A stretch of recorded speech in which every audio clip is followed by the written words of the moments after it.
everyone! Welcome, welcome. We are back. Greetings.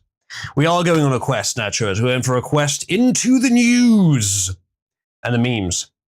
Let's begin with the most important story of the day, chat, because we really mustn't ignore this. And that is Fairy Tail returns! Well, the manga returns later this year for a 20th anniversary of Fairy Tail, which, of course, I really appreciate. They're still working on the sort of sequel series, kind of the extended epilogue, and they're also going to be doing this. Now, it'll take ages to get to the anime, so whatever. Then put on the happy overlays, says Nachos. You're right, the overlays. I totally forgot about the overlays. Leaders, filter, stream overlay. Okay. I believe we said that, okay, tits overlay is quite high up. Tits. Now, is that the one that goes in the background or in the foreground?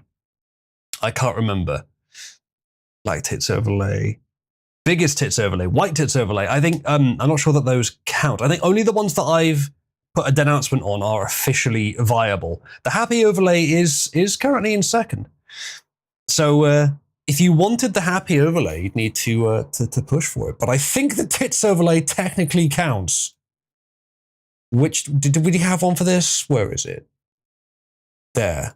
That one, that's the tits overlay. Is that what you wanted, chat? How is it furry to like happy? He's blue. Actually, then again, furries have weird colors, I guess. He's too small to be a furry. Secret of Fairy Tail Eden Zero. No. No, that kind of sucks. How did tits overlay get so high on the board anyway? I'm curious now. Oh, I see. Tits and happy. Ah.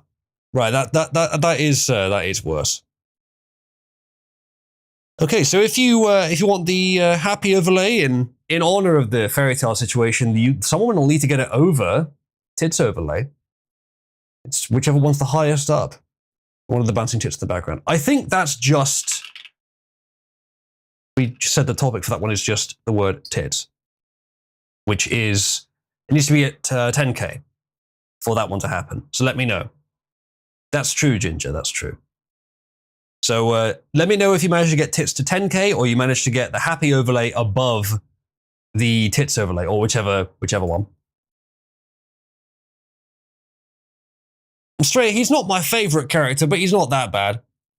So yeah, there's not a lot to say on this, it's just they are doing it. Either way, there's other news about which I am not joking that it is important, but let's go through some memes first. Gad Sad, who is, I believe, Israeli, perhaps Jewish, either way, something along those lines, is pointing to Syria's Christians are being erased, churches seized, crosses torn down, communities intimidated into silence or exile. For internationally and also in their own home countries, Christians are quite badly persecuted. Gad Sad says, I hope that there is a way to blame Jews for this, as if to imply that we'd blame Jews for anything, and he's just here trying to defend the poor innocent Jews. And this Twitter user called Dave DeCamp says, I have some good news for you. Netanyahu claims credit for starting historic process that led to fall of Assad regime. Yes. Think what you want about Assad, but he did actually, he didn't persecute Christians, I believe, as far as I recall. And he kept the Islamists out. That's what you get with the Middle East. You either have a brutal, mostly secular dictatorship, or you have a brutal Islamic theocracy. Generally, I'd prefer the first for the Middle East. And that's what they get rid of. And now this is one of the many consequences. So yeah, Gad Sad was bang on the money. There was a way to blame Israel for it. Quite a prominent way as well. Oh, Happy Overlay has just jumped up the board. By the looks of it. Or has it? That's weird. Oh, no, I see why. Yeah, okay, that makes sense. Does that put it in first, though? Let's find out. Leaders, filter, stream overlay. It's not in first, probably because you're also supporting tits overlay. That's probably all you need to change, though, although I'm not sure. We'll see what happens next. Hussein, Gaddafi, and Assad kept that shithole stable and Israel humble. Gee, I wonder who could have leveraged what to change that state of affairs. Yes, true, indeed. Not change it. You're fine with the tits. Fair enough. That's up to you. Okay, let's continue. Not yet, Father. Arrange a ceasefire that they will inevitably violate. Then you'll have justification to bomb them into the Stone Age. Damn. Baron is playing this smart. That may well be what they're doing. Because we have something a little later that we can look at about how the ceasefire is almost certainly not going to last. And would Trump really be dumb enough to assume it would? Does he even want a ceasefire? Probably not. And so this is possibly the explanation. What I find funny is this is clearly AI, but it seems like it's based on Trump holding a computer mouse, but the computer mouse isn't there. Just AI things. I mean, I assume it's AI. It doesn't look like Trump, does it? It looks like someone else pretending to be Trump. Jiu-jitsu, exactly. All right, next up. Oh yeah, anyone want to see Browns acting strange? This is the changing of the guard at the India-Pakistan border, different P country. There you go. You ever wondered why they spent so long under our thumb? It looks like it's kind of justified by how they're acting when they're not.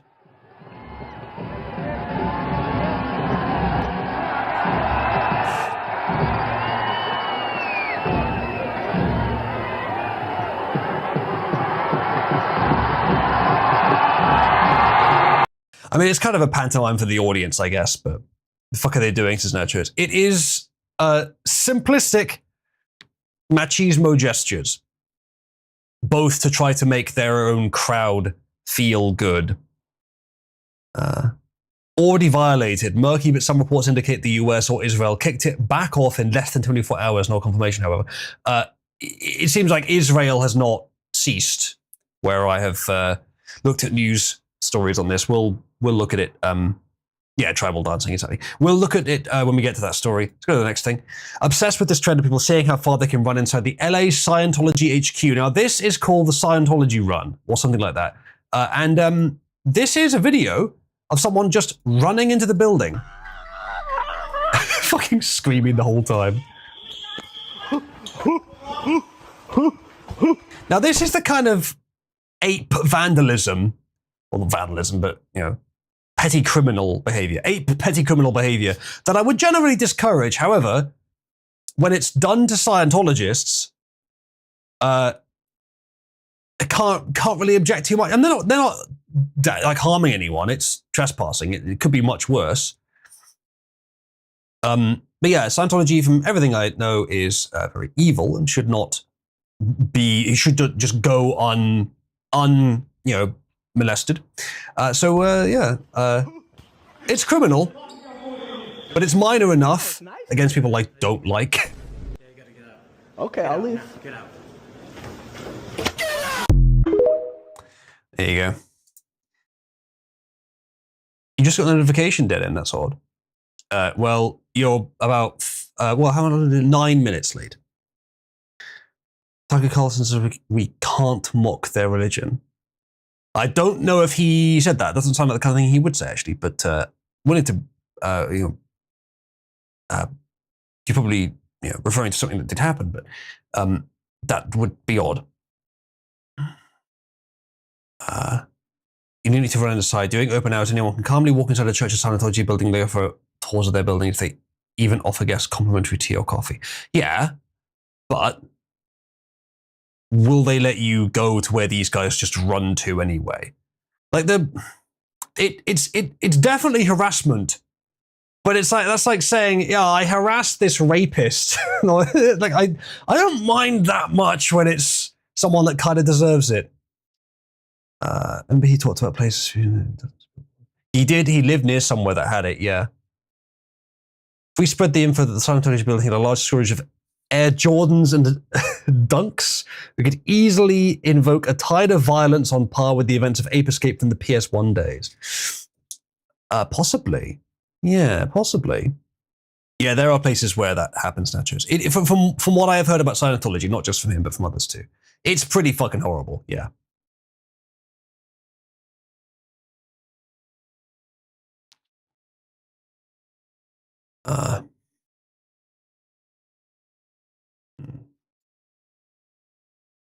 Okay, anyway.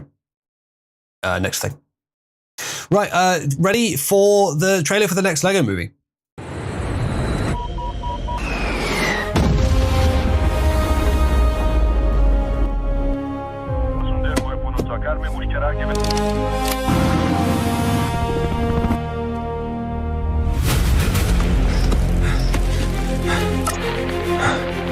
God is good. He's alive. Go get our boy. One American behind enemy lines. Wounded, surrounded. We bring him home. Viper 1-2. Hang in there. We're coming.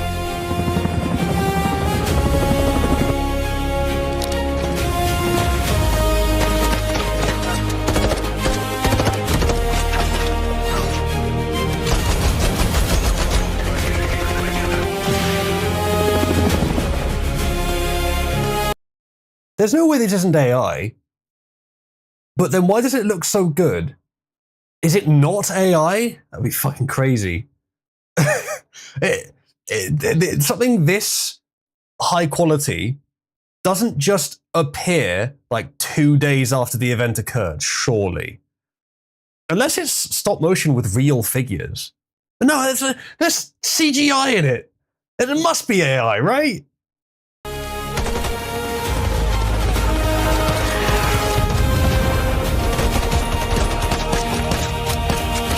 Coming in danger close. Keep your heads down. Colonel, let's go home. Package secure. Heading to extract. Yeah, there you go. It doesn't really look like AI, does it? I don't know. It looks too good to be AI. What do you guys think? But yeah, the whole situation here, I haven't looked into it in great detail, but from what I understand, that wasn't it that they went in to grab a bunch of the uranium that that Iran still had, and I can't remember if they got shot down, but they ended up leaving their planes behind because it was easier than taking them out. Similarly to when Biden left them behind, except with Biden, it wasn't like an active war zone, so it's a bit different. Look at this. Trump orders 2 transport planes blown up so Iranians don't steal and reverse engineer technology. After a wildly successful rescue mission of 2 American pilots deep inside Iranian territory, Biden leaves behind $85 billion in military equipment to the Taliban and over 100 million K-9s abandoned at Kabul airport during a disastrous withdrawal that killed 13 service members. Take a guess which one Democrats are calling a success. Yeah, so that's kind of what I'm saying. Like on the surface, it seems similar, but they are quite different. What actually caused these pilots to be stranded behind enemy lines? Were they shot down? Because this documentary footage appears to demonstrate that they were. Only one survivor in the video. I'm not sure if there were otherwise. Okay.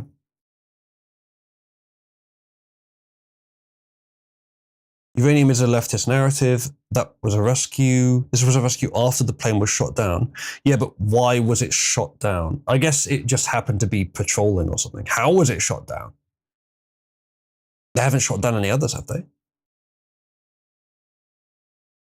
Well, the Pole Pilot rescue thing is extremely irrelevant in the grand scheme of things. Doesn't even matter if it happened or how it happened. Well, as we were discussing before stream, Ginger mentioned who cares about the Iran war, essentially.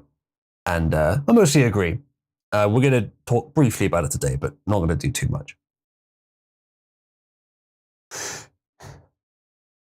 Right. Okay. Good. Well, let's move on. We have a clip from Japanese news. Trump always chickens out. Oh, they're so They're almost cute, aren't they? It's adorable. They're trying their best. Trying their best to speak English. So I saw the word taco appearing in news and wondered why. Now I know. Is this the original source from Japan, or is this them trying to explain it to their audience, to Rumperoo indeed? So naturally, the left has jumped on this. Trump just tacoed away American credibility as he backs down to Iran threats, says The Independent, a leftist rag. Says Trump used to rail against presidents not showing backbone. Eric Garcia writes now he's pulled another taco. The left seems to love this. I doubt they came up with it, but they're jumping on it.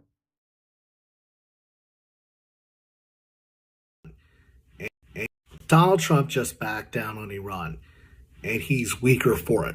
I'm Eric Garcia. I'm the Washington bureau chief at The Independent, and let's break it down. Trump has spent... Should we send ICE after him, chat? Yeah, the taco expert, exactly. Should we send ICE after him? The entirety of his career railing against elite politicians who didn't have the quote-unquote backbone to act the way that he did. But judging by Trump's announcement on Tuesday that he would extend the deadline for his strikes into civilian infrastructure like bridges and energy, he has basically proven the mantra that taco, aka Trump always chickens out, is right. And it's a level of humiliation that no other president has experienced. Let's rewind a bit. I don't know about that. Like, if Trump hadn't got into Iran in the first place, you could say Trump always chickens out. The fact that he went in, that's not him chickening out. Always, perhaps, is a strong term for what they really mean, which is sometimes chickens out. But in this case, the offering peace, I'm not trying to defend him or anything, but offering peace is not necessarily the end of the story. It could be a prelude to the next chapter of it, depending on what he wants. Welcome, Void and Wormhole. Were you two having a deep and arousing butt session in some voice chat somewhere? Or was that a coincidence? Someone's narrative flipped on a dime from outrage that he was going to nuke Iran to outrage he didn't. Well, of course, the left will go for anything. They were having gay sex, says Nacho. Thank you for confirming. Revelon, that image is not loading for me for some reason. Oh, there it is. It just loaded. Islamic Republic regime organizational structure. That's just the kind of thing I think Ginger probably doesn't want us to go into the detail of, and I would generally agree. Or I guess what you're showing there, okay, never mind. What you're showing is just, like, who's been taken out, I guess, to make the point of how many of them aren't operational anymore. That is a big old image. What about Biden shat himself in front of the Pope? Now, we don't know he shat himself. It just seems quite likely. Or Obama's boyfriend, Michael. I think Michelle Obama is female, but a very male-looking female, as some black women are. But the reason you don't see any footage or images of her pregnant, because I think that's the case. I think that's still the case, is because Obama's impotent. They probably would rather people believe that Michelle is a man than that Obama is impotent. At least while he was president, and why reveal it later? So the image is really slow to load, and also really low res. But you get an idea here of, I believe the red icons are people that have been killed. So there's not much left. Iran's sort of military and government structures are severely reduced. They're still functioning. For some reason, the Islamic Republic, quote unquote, has not collapsed and been replaced with something else. I'm not sure why. Given that they were brutally assaulting, from what we heard anyway, protesters a month ago. 30,000? I remember that number. Was it attacked or was it dead? I can't remember. Or protesters injured. Some huge number. They were doing that, and then Trump destroyed their government. So why did they not have a new government? It's a bit suspicious, and that's the sort of one aspect about this Iran war that's puzzling me. Maybe it's just while there's wait for the dust to settle, wait for the war to stop, and then move in. Maybe they just don't have the equipment to take down the military, the people to take down the existing Iranian military, of which there probably isn't much, but just enough to intimidate them away from it. Because they're spending more effort at keeping their own people under control than fighting the Americans. Fair enough. Michelle can be one of those rare women who have really high testosterone levels. Black women sometimes do, yeah. I'm not sure about the testosterone thing. Yes, probably it's that. But I think in studies, it turns out that black men have much lower testosterone than white men. So it may be that black women have an unusually high testosterone, not always, but generally, and that black men have an unusually low testosterone compared to white. This would be a valid time to use the term "gregnant," maybe, yeah. George Bush vomited on the Prime Minister of Japan, really? That's not good. I didn't know that, actually. I mean, Bush had a lot of other embarrassments too, let's be honest. Don't underestimate us again. The above plus the 30k dead protesters wasn't confirmed. Source was a journalist known to be a fluffer for the Shah, I see. Fair enough then. Plus the US failed to deliver promised aid to the revolutionary groups. That's not great. Sexual dimorphism is a white people thing.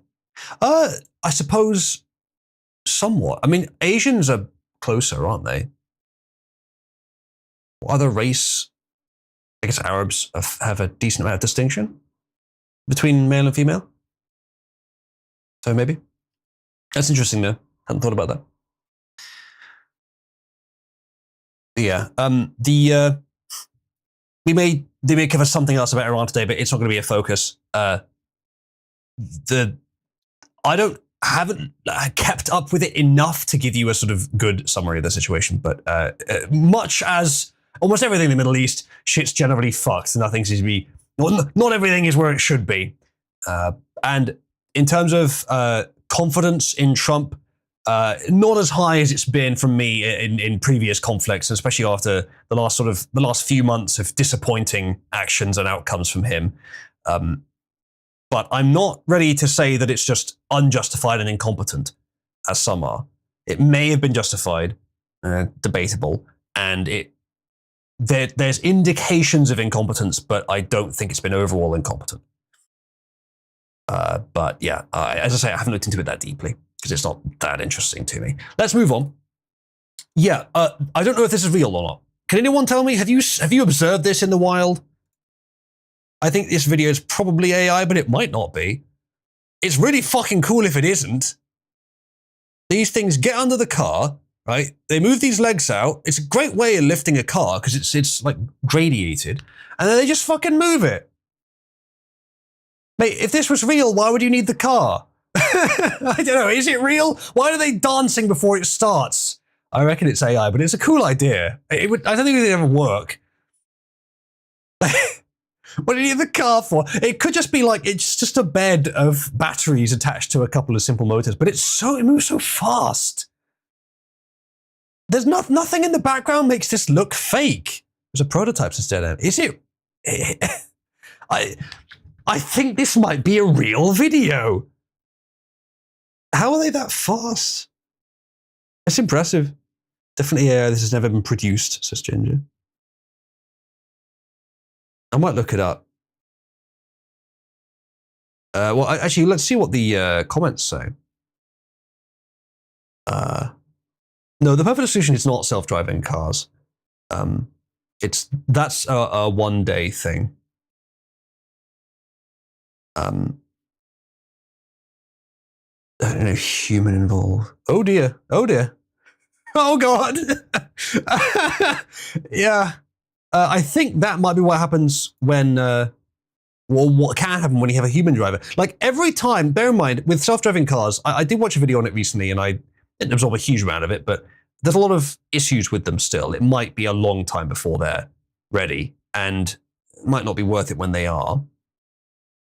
But every time a self-driving car does something stupid, it's amplified in awareness about 1,000 times compared to every time a human does something stupid. 1,000 times or more. With Tesla, it's like 10 times. Just Tesla cars, not just self-driving, but just Tesla. And then 1,000 times for the self-driving ones. So I don't know if this was self-driving car or if it was a human. If it was a human, though, well, we didn't hear about this, but we heard about a time that 2 self-driving cars drove into each other by accident and they just got stuck there in the middle of a crossroads. No one was hurt. It was just inconvenient.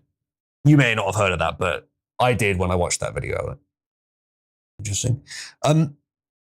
No one in chat seems to know whether it's real.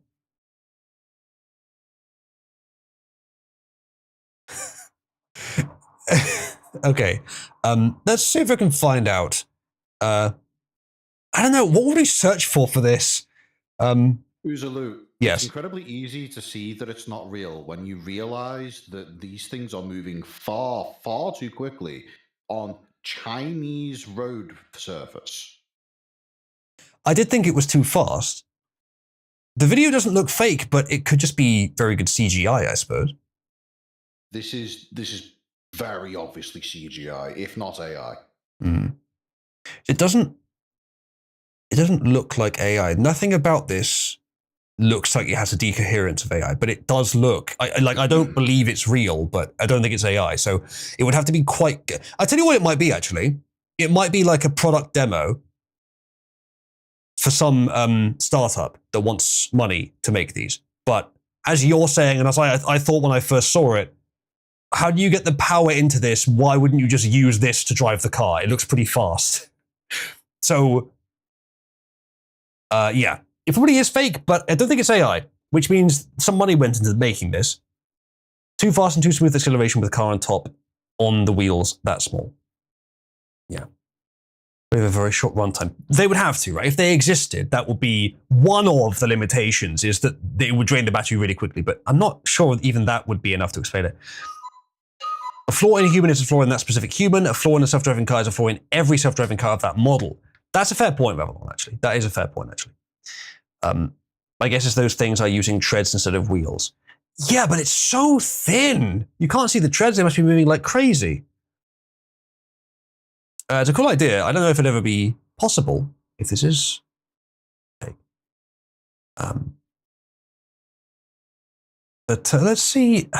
What will we even search for this? I tell you what. I'm gonna consult an expert quickly. I tell you what. I can just fucking link in the thing. Okay. Just saw a video featuring some automated car trays. Do they real or is it fake? Please don't look at my chats on the left. You're going to discover very quickly that it's all boring techie stuff. I can hide this actually for the... Do they exactly, do they real? Okay, there's an article, Michael linked. Robot valet parking found 4 different versions. Hyundai's robot valet parks your car like a pro, no humans needed. Oh, that is, I think that's the same thing. Yeah, is there a video on this? Commercial implementation begins operating. This article looks fake. The way it's written. It looks like the article is AI. Which doesn't mean the technology isn't real, but it doesn't help, does it? Where did I put the Grok tab? Oh, there's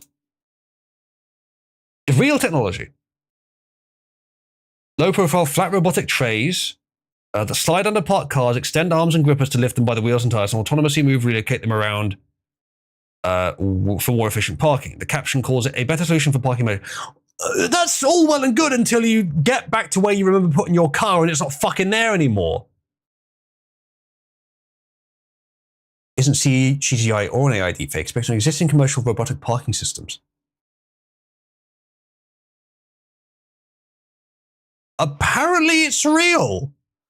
Today I learned. Thank you for the video link, Michael. Let's see if this is it.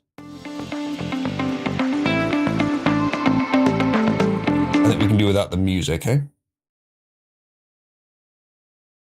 It's the same thing, yeah.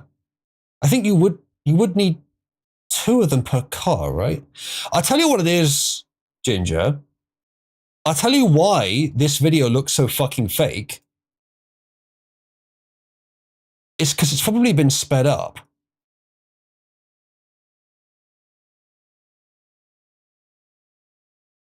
Maybe just the bit where it drives off has been sped up. Like that bit. The camera tracks it so well. Maybe this video is CGI based on the real technology. This is like, this is the thing that they use to sell the technology. It's a bit of CGI, but then this is real. Robot pairing. 2 robots are synchronized. Tiny little wheels on them, though. It can't be that fast. That's really cool that it fucking exists, though. Yeah, so I think I'm agreeing with you there, Ginger. Yes, this video is CGI, but it's not cheap CGI. It's not AI either. It's almost certainly like expensive. Probably made to demonstrate the product, and possibly made years before it became a real thing. It is now just a real thing. This exists. That's really cool. Yeah, proof of concept, like a mock-up. Don't size shame the wheels. They're doing their best. You know what, Nachos? Fair enough. Already issues with towing companies getting bunk calls from mechanic garages and stores with parking spaces to steal people's cars and charge exorbitant fees for return. This tech would be god-awful for this, as it's faster and cheaper long-term once it's available. Indeed. If you got your hands on one of these. I don't know how much these things cost, but I reckon they probably cost less than you could make by just stealing cars with them before you got caught, although I'm not sure about that. It depends how careful you are, I guess. But they probably don't cost as much as a car, even for 2 of them. Repo dwarves. Yeah, that's cool that it exists. I mean, I think tech like this that can pick up the car, and that's a little hard to believe because it's got a lot of force, but the force is not, it's not lifting it, which I reckon it would be more force. It's sort of just ramping it up on the wheels, so the force is sideways. I'm not a physicist, but it seems like the way it's doing it would require less force or more time to apply the force, like over more time. So you just need a motor with a lot of torque rather than a lot of like, what's the other word? The other one, power, thrust, whatever. So I guess that makes sense. Picking it up and then just slowly wheeling it around. Like electric motors are pretty good these days. I mean, I think that's believable that would exist. This version of it, not so much. Like they sort of fucking dancing with each other. Is that a feature, the dancing feature? That what they ship with? I think this is the mock-up, and this is the real product. It's cool that it exists. All right, well let's continue anyway.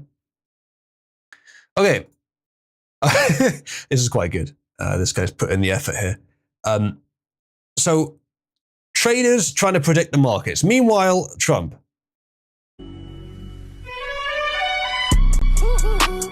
Again, music not necessary.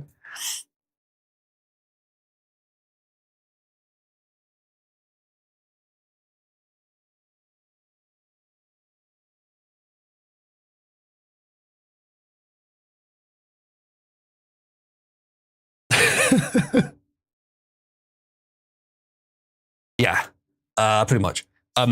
Mostly what he's been doing is Iran, but he's not following any playbook. Now that's the thing. To go back quickly to what the Independent was saying earlier. Trump looks weak. Trump looks like whatever the fuck, anything right now. He looks strong 1 minute, weak the next, depending on your interpretation. It keeps changing, and that is how he acts in a lot of cases. We've seen that before. That's nothing new. So, I don't think, if he looks weak today, he probably won't in a few days. So, I don't know. Never let them know your next move. Yeah, it's smart. Microsoft has linked to something else on the cars. See what this is quickly. Everything at once, yeah. Apparently 5 times sped up.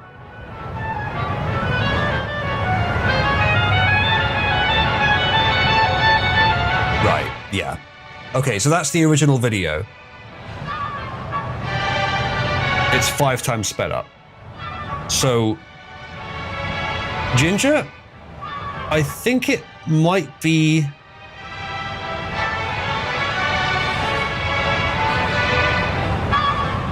No, the car in the background still looks like it isn't sped up.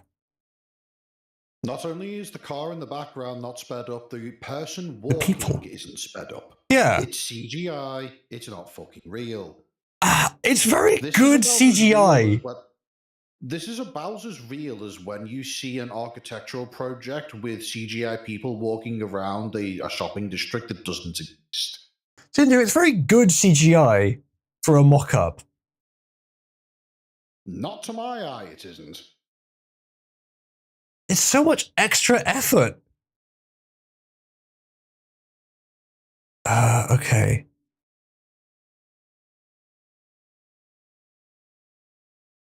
It's real. There's a flat robot underneath the car with a picture of the car.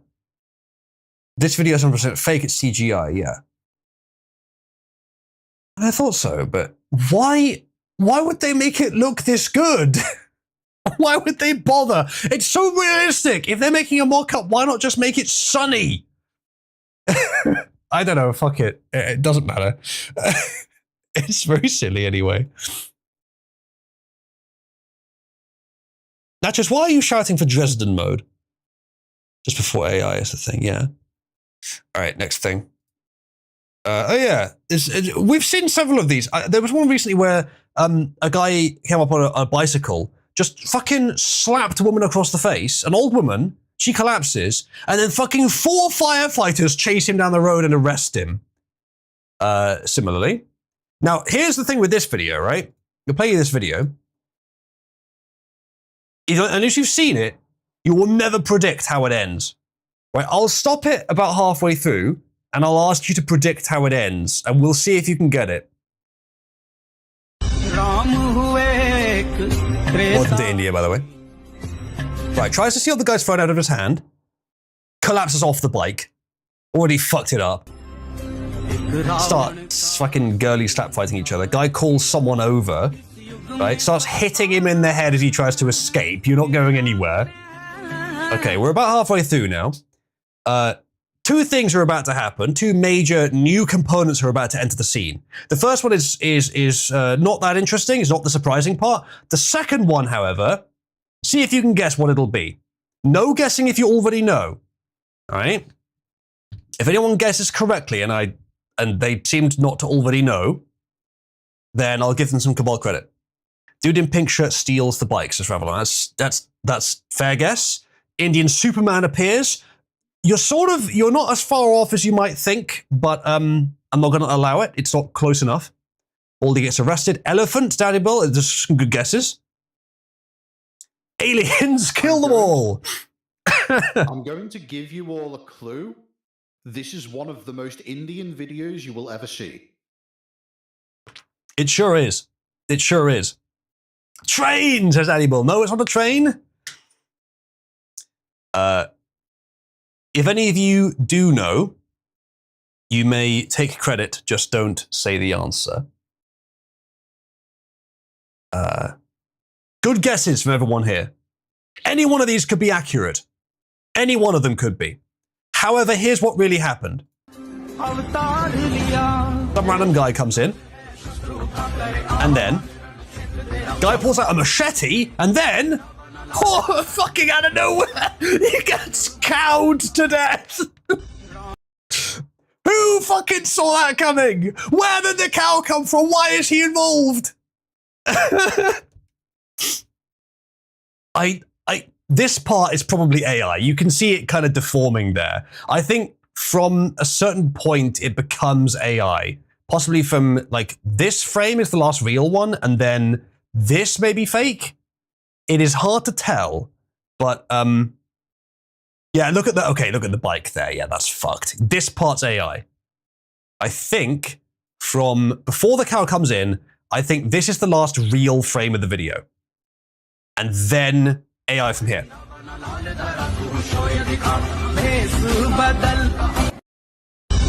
Yeah, that's crazy. The rest of it's real though, I think. But that is an extremely Indian outcome. And when whoever it was, I think it was Pug that said Indian Superman. Kinda, yeah. Firekeeper, I actually didn't, when I first watched it, I just sort of skimmed through it. I didn't think about whether it was AI or not. But it's not deliberately AI. Vishnu protects. Right, Dear Vishnu is among the lowest voted items on the overall leaderboard. Let's show that. It is. It used to be. It's not in the bottom 3 anymore.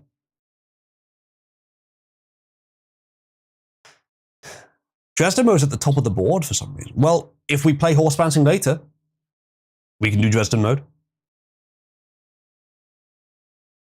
Okay. Yes, the elephant was probably the closest. Fuck is Dresden mode, says Dirty Bull. You should know. Dresden mode is when we do horse bouncing, which I don't know if you know what that is. Dresden mode is you activate it and it makes it loud.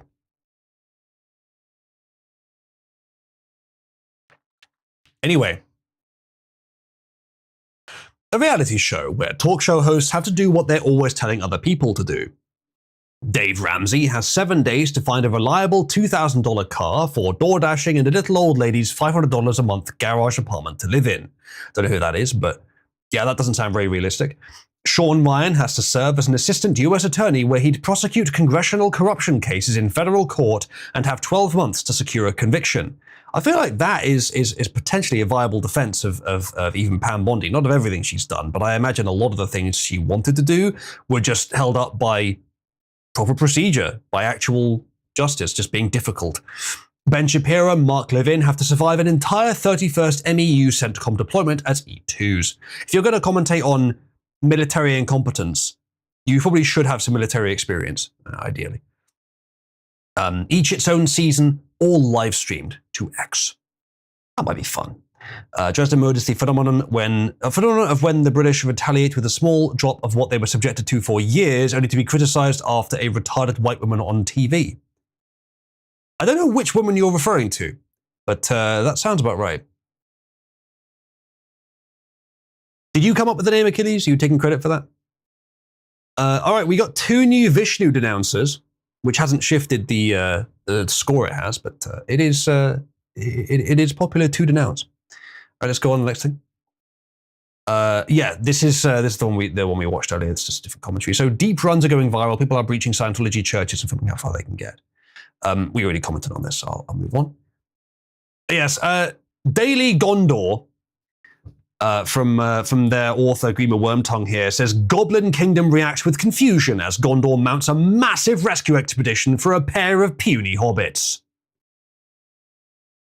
Whenever someone is commentating on the rescue mission in Iran, this is kind of like it's not like it's as justified as the Black Gate, but the idea of we send in a bunch of powerful equipment and competent soldiers to rescue one man, not because it necessarily makes economic sense, but because it defines who we are.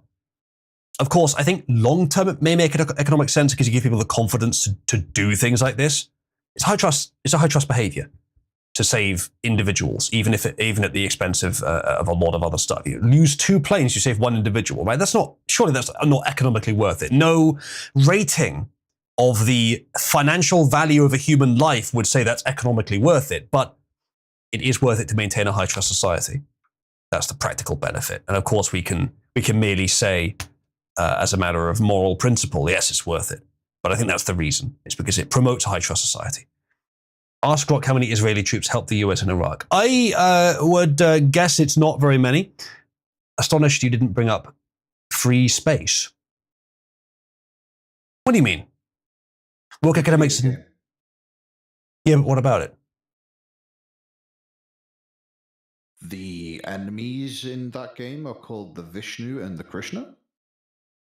No, they're called the Shivans and the Vasudans.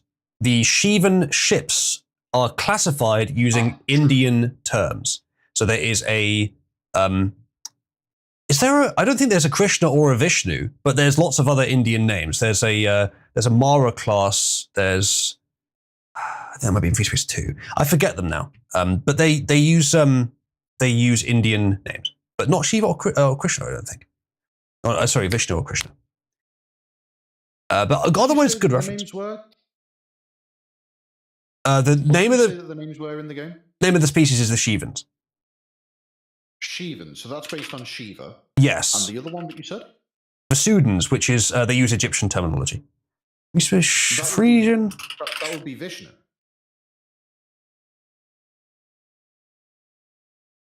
Okay, you got.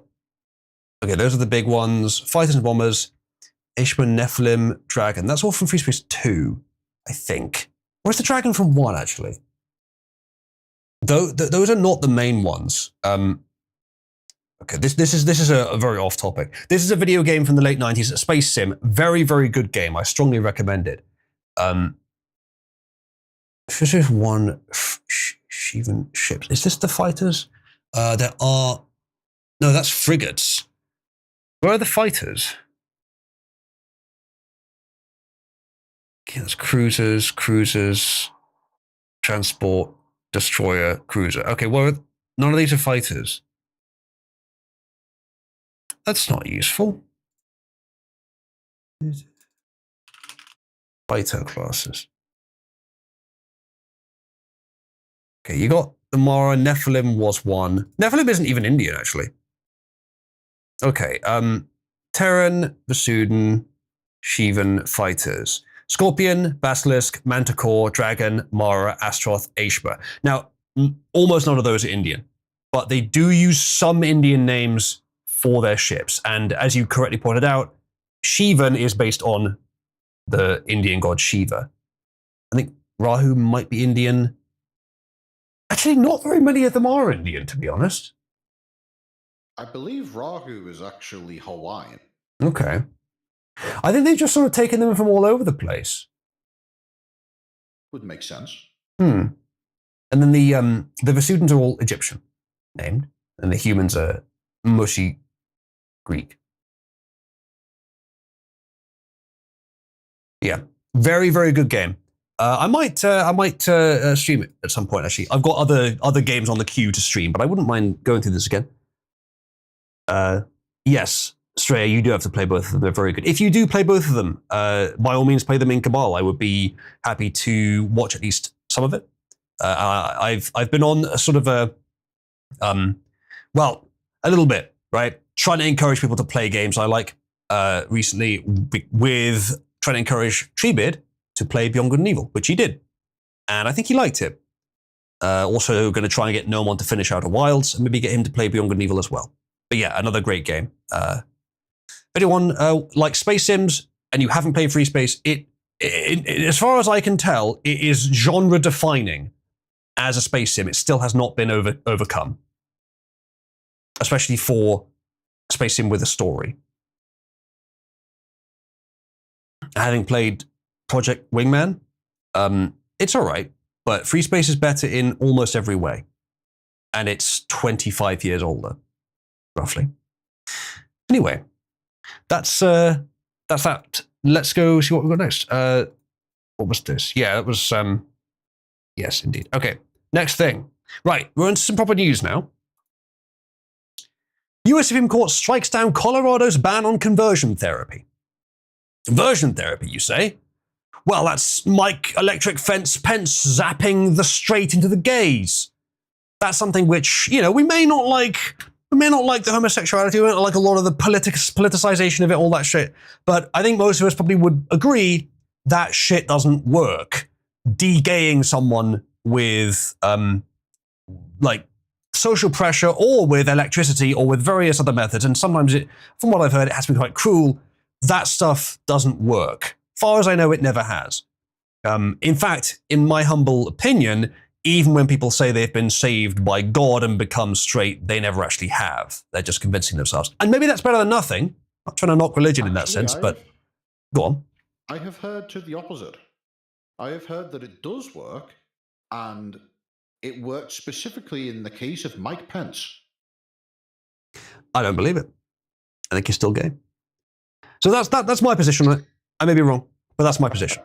that conversion therapy doesn't actually work. But then why did the Supreme Court strike down the ban on it? Why have they allowed it? I mean, you could classify it as a form of torture. If it's voluntary, I doubt they need to get involved. But when it's coerced or whatever else, would they? Why have they done this? Well, that's because the law goes a bit further than just what we think of as conversion therapy. In a classic move, the left has used words to mislead and to give themselves more power than they should have. Let's continue with the article. The US Supreme Court has ruled against a law in Colorado that bans so-called conversion therapy for lesbian, gay, and transgender people. It's cited 8-1. That's a good ratio. 9-0 would be suspicious because it's unanimous. It might still be justified, but it would be suspicious. 8-1 is less suspicious. Pretty much just as justified. With a therapist from Colorado Springs who argued that the state's restrictions violated her free speech rights guaranteed under the US Constitution's First Amendment. Generally, I have seen the Supreme Court act fairly well when it comes to things that violate the First Amendment, which is good.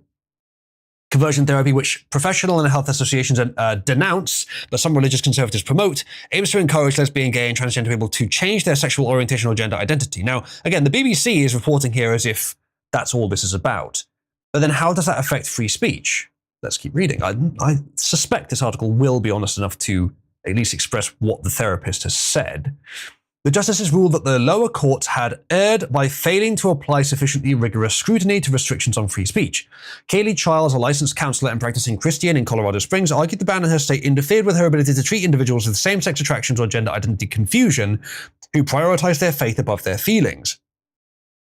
Childs argued her First Amendment rights were violated because the law prohibited her from engaging in talk therapy with clients who want her help to reduce or eliminate unwanted sexual attractions or change sexual behaviors. If she's being disallowed from trying to help them through talk therapy, that is an overreach of this law. If we're talking about electric shock therapy to burn away the gay, I'm not necessarily coming out in defense of that being allowed. Now, that's for discussion. But this is an overreach if it's banning this.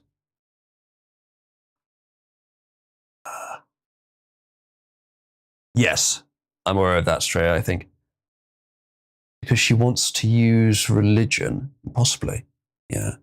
I mean, she says if they are already religious, which kind of makes sense. The justices emphasized that Child's talk therapy involves no physical interventions or medications. The decision sends the case back to the lower courts. Colorado officials had said the law does not regulate speech, but instead regulates the conduct of professionals providing medical and mental health treatment. They also argued the law does not prohibit discussions of gender identity and sexual orientation. But the majority of justices said the First Amendment's protections extend to licensed professionals as much as they do to everyone else. You might as well just fucking guess, as I did when Ravelon asked, who the justice is that was dissenting against this decision and said it was the one in favor of this ban. It was the brown woman. The only one to dissent, arguing her fellow justices had failed to consider the context that Charles was speaking as a medical professional and that First Amendment principles have far less salience when the speakers are medical professionals. No, I mean, there's some truth to that, but I don't think that. I think it's an overreach. Charles is not speaking in the ether. She's providing therapy to minors as a licensed healthcare professional. Yeah, I would caution you that the opposite, when they provide therapy to minors to convince them to be gay or trans, it's not up for, it's not been questioned up until Trump became president, questioned in the public, but not in any halls of power. And even then, he doesn't have the power to do this, to go this far with it. He's banned it from, I think, actually, but there was something on that, wasn't there? There was some progress on that, but he's banned it in some context, I think, but only where he has the power to. Was there something on that with the Supreme Court banning gender reassignment for children? I think there was, but this is also for adults here.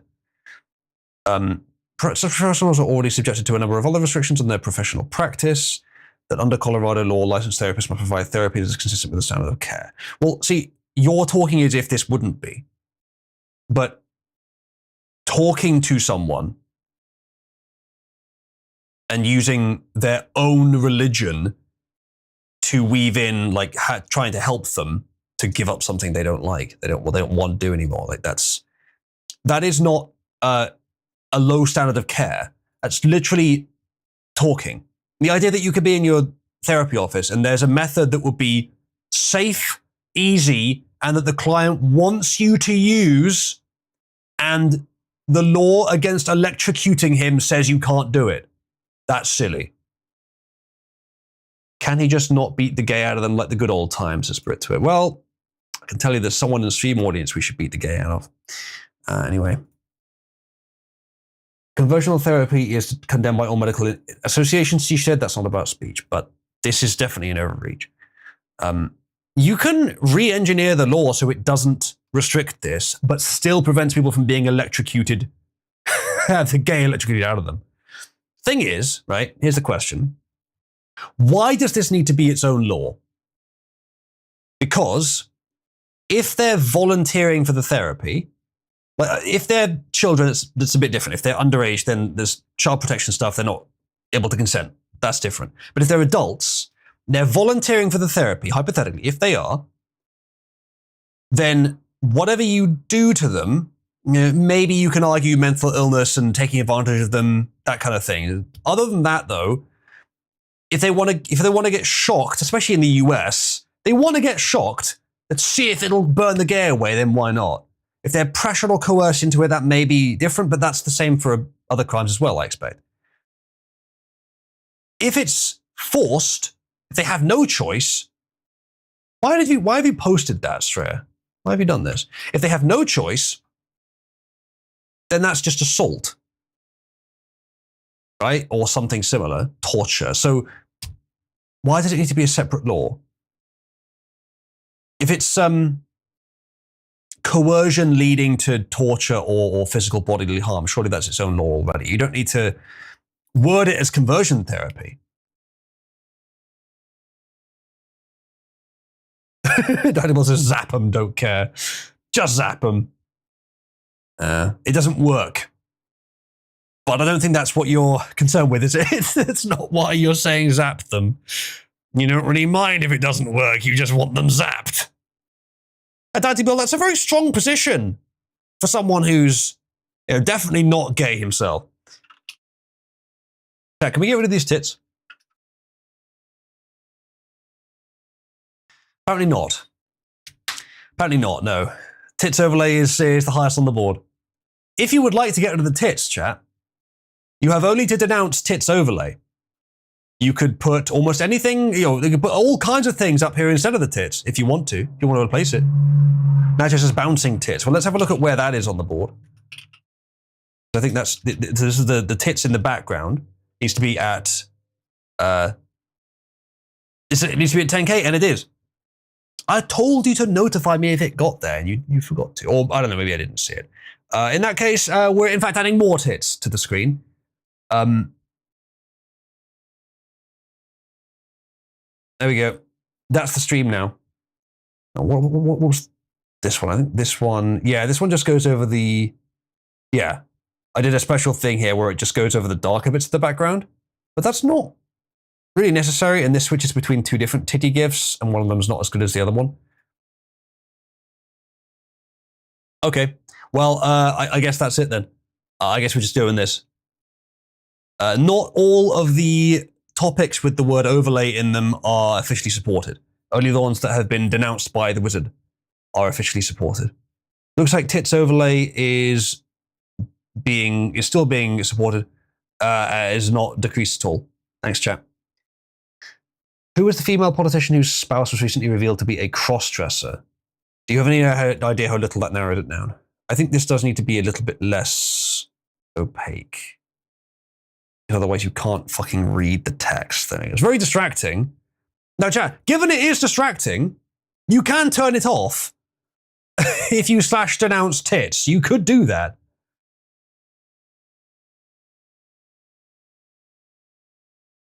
But no one do that, says Nachos. I suspect no one will, but you could. You could denounce tits and make them go away if they're too distracting. This is a thing that you could do. Black tits overlay. Noam tits overlay. We're not putting Noam's tits up there. I don't think they are publicly available.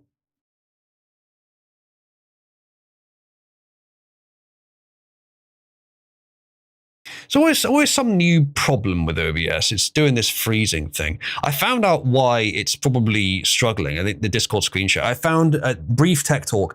I found that there is now technology that hasn't been for years. I've been looking for it, but there is now technology that will allow me to do stream from OBS directly into Discord.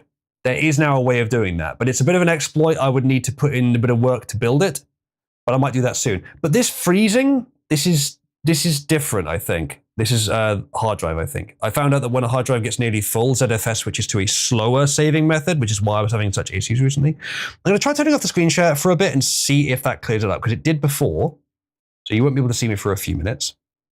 But see if that clears up these freezes. We'll leave it like that for a couple of minutes. I won't go on to the next story yet. Brief break from covering stories. Pelosi tits overlay, that's fucking disgusting. We're not doing that.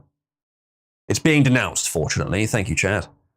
Although not enough to make it go away, I have to say. Nachos overlay. I mean, there is of course a picture of a picture that Nachos would not want us to use on the overlay. Let's be honest about that. I mean, there's probably more than one actually. Several, indeed. You know what the nice thing about this is? If I look over at my footage source, the one that I use to cut up into clips, none of the overlays are on there. Which is nice and convenient. Wouldn't the Pelosi version just be 2 gym socks filled with leaking beetroot? You've put some effort in to produce that image, haven't you? Not the visual image, just the mental image. That's not just a simple, brief notion you came up with. That's something you put some thought into. The freezing is still happening, even when the screen share is off, which is very disappointing. I've always had issues like this with X11, but Wayland has worse issues, so fuck it.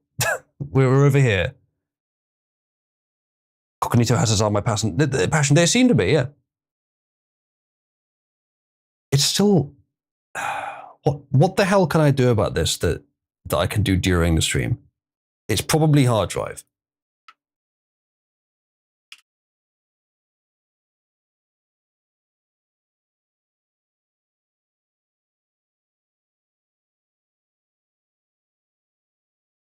The read and write to the disk isn't even that much.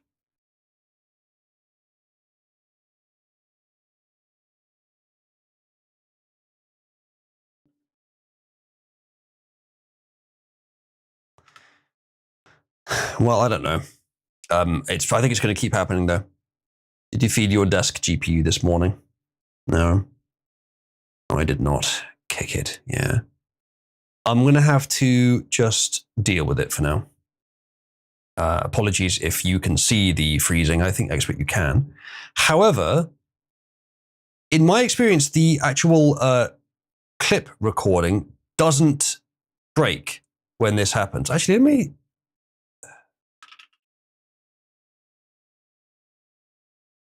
See, that is interesting. It might be FFmpeg VAAPI causing it.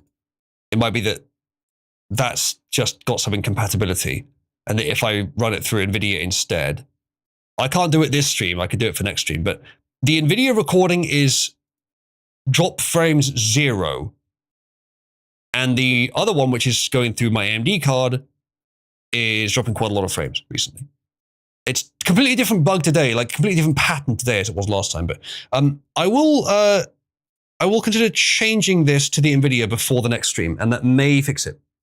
I suppose it could be heat. It is running quite consistently. What do I have? I have Radeon top, isn't it?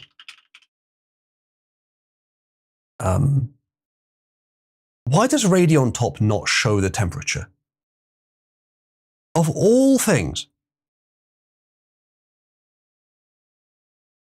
Does anyone know a good tool that I might already have installed to get the current GPU temperature? And surely there's a way of doing it. HW Info 64 is not going to work on Linux. Fuck. Stream more to debug. Well, I am going to stream more. That'd be weird, Treyo, wouldn't it? That would be weird. I mean, the voice would be hard to explain. The thermal camera, oh, that'll be easy to sort out, yeah. I mean, like a command line tool. I think is it GXXXXX, just lots of X's for extra data? Surely it's in here. Surely you can give me the temperature. No, it can't. That's really odd that it can't, though. Oh well. Did you make a blood offering to the 100 tiny demons chained up in your GPU that have to draw every frame of your computer wants to display? No, I didn't. Yeah, there's a lot of advice from chat here that I'm not going to take. Christy Noam's husband has a bimbo fetish. I did see something about this, but I didn't know what it was about. We're about to find out. Oh god, Hardware Info does exist for links. I didn't know that. Christy Noam's husband accused of bimbo cross-dressing fetish in leaked messages and photos. Chat, press 1 if this is none of our business and we don't care and it's silly and who cares. Press 2 if it's funny and we should look into it.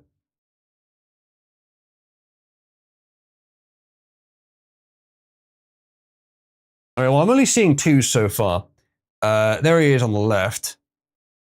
Brian Noam, husband and former Department of Homeland Security Secretary of Christy Noam, has allegedly been cross-dressing and messaging sex workers who specialize in bimbofication to turn him into a girl, according to a report published in the Daily Mail.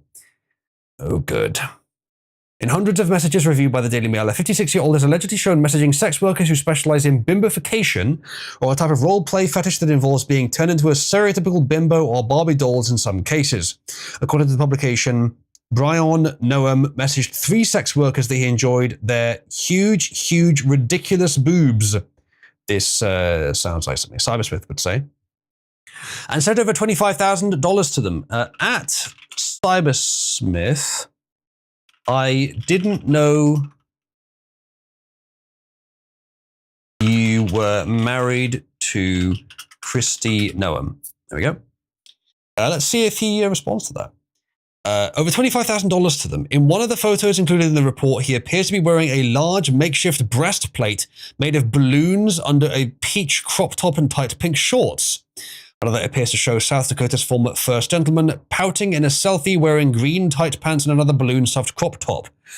Why are we reading this? This is fucking weird. Oh god, there are pictures.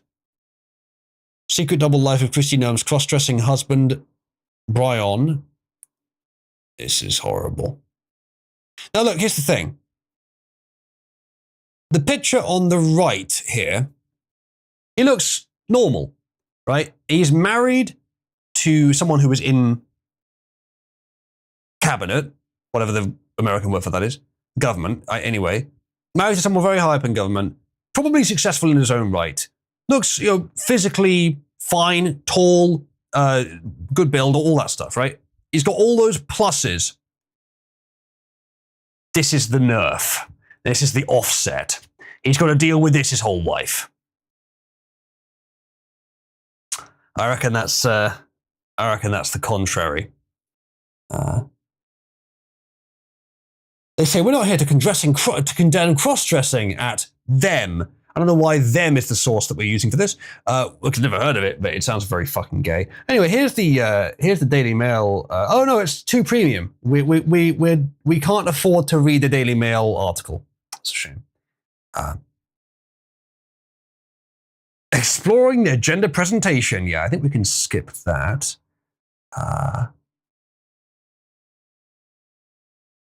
The former governor signed a Religious Freedom Restoration Act that allowed people to discriminate against LGBT plus people, whatever, in their home state under the guise of religious freedom. Ban trans girls from participating in women's sports. What you mean is males. Ban gender family care for trans. What you mean is mutilating children. Just name a few of her anti-LGBT. So what they're saying is he's a hypocrite because he's a fucking massive degenerate, and yet his wife prevented children from being mutilated. And that's something we describe as our kind of degeneracy. Thank you, them. You have proved yourself to be exactly what I expected. Is there a publication called Them? Yes, there is, Dirty Bill. Without the brackets, though. Yeah, Nachos, pretty much. $25 a minute for a dirty talk. Wow. I mean, unless he was spending her money, he must be successful in his own right to have that kind of money to throw at this.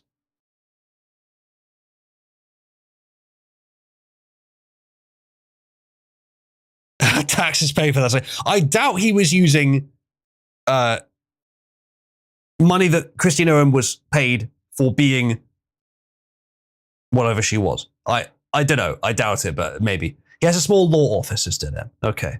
Tax-funded bimbofication. It's now happened in the real world. Oh no. Okay, these freezes on OBS are really pissing me off. So I'm going to stop the stream, which means that the YouTube stream might just fucking die. So if you're watching on YouTube, I apologize, but I'm going to see if this will fix it. If you lose the stream on YouTube, I will endeavor to create a new one. So keep an eye on the channel if it dies and doesn't come back.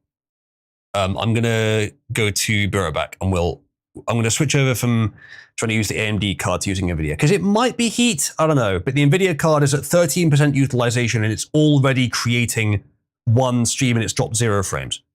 Or it's reported it's dropped 0 frames. I don't know if that's true for sure. But we'll see if that will fix it, Dusty. I don't think so. I will be right back.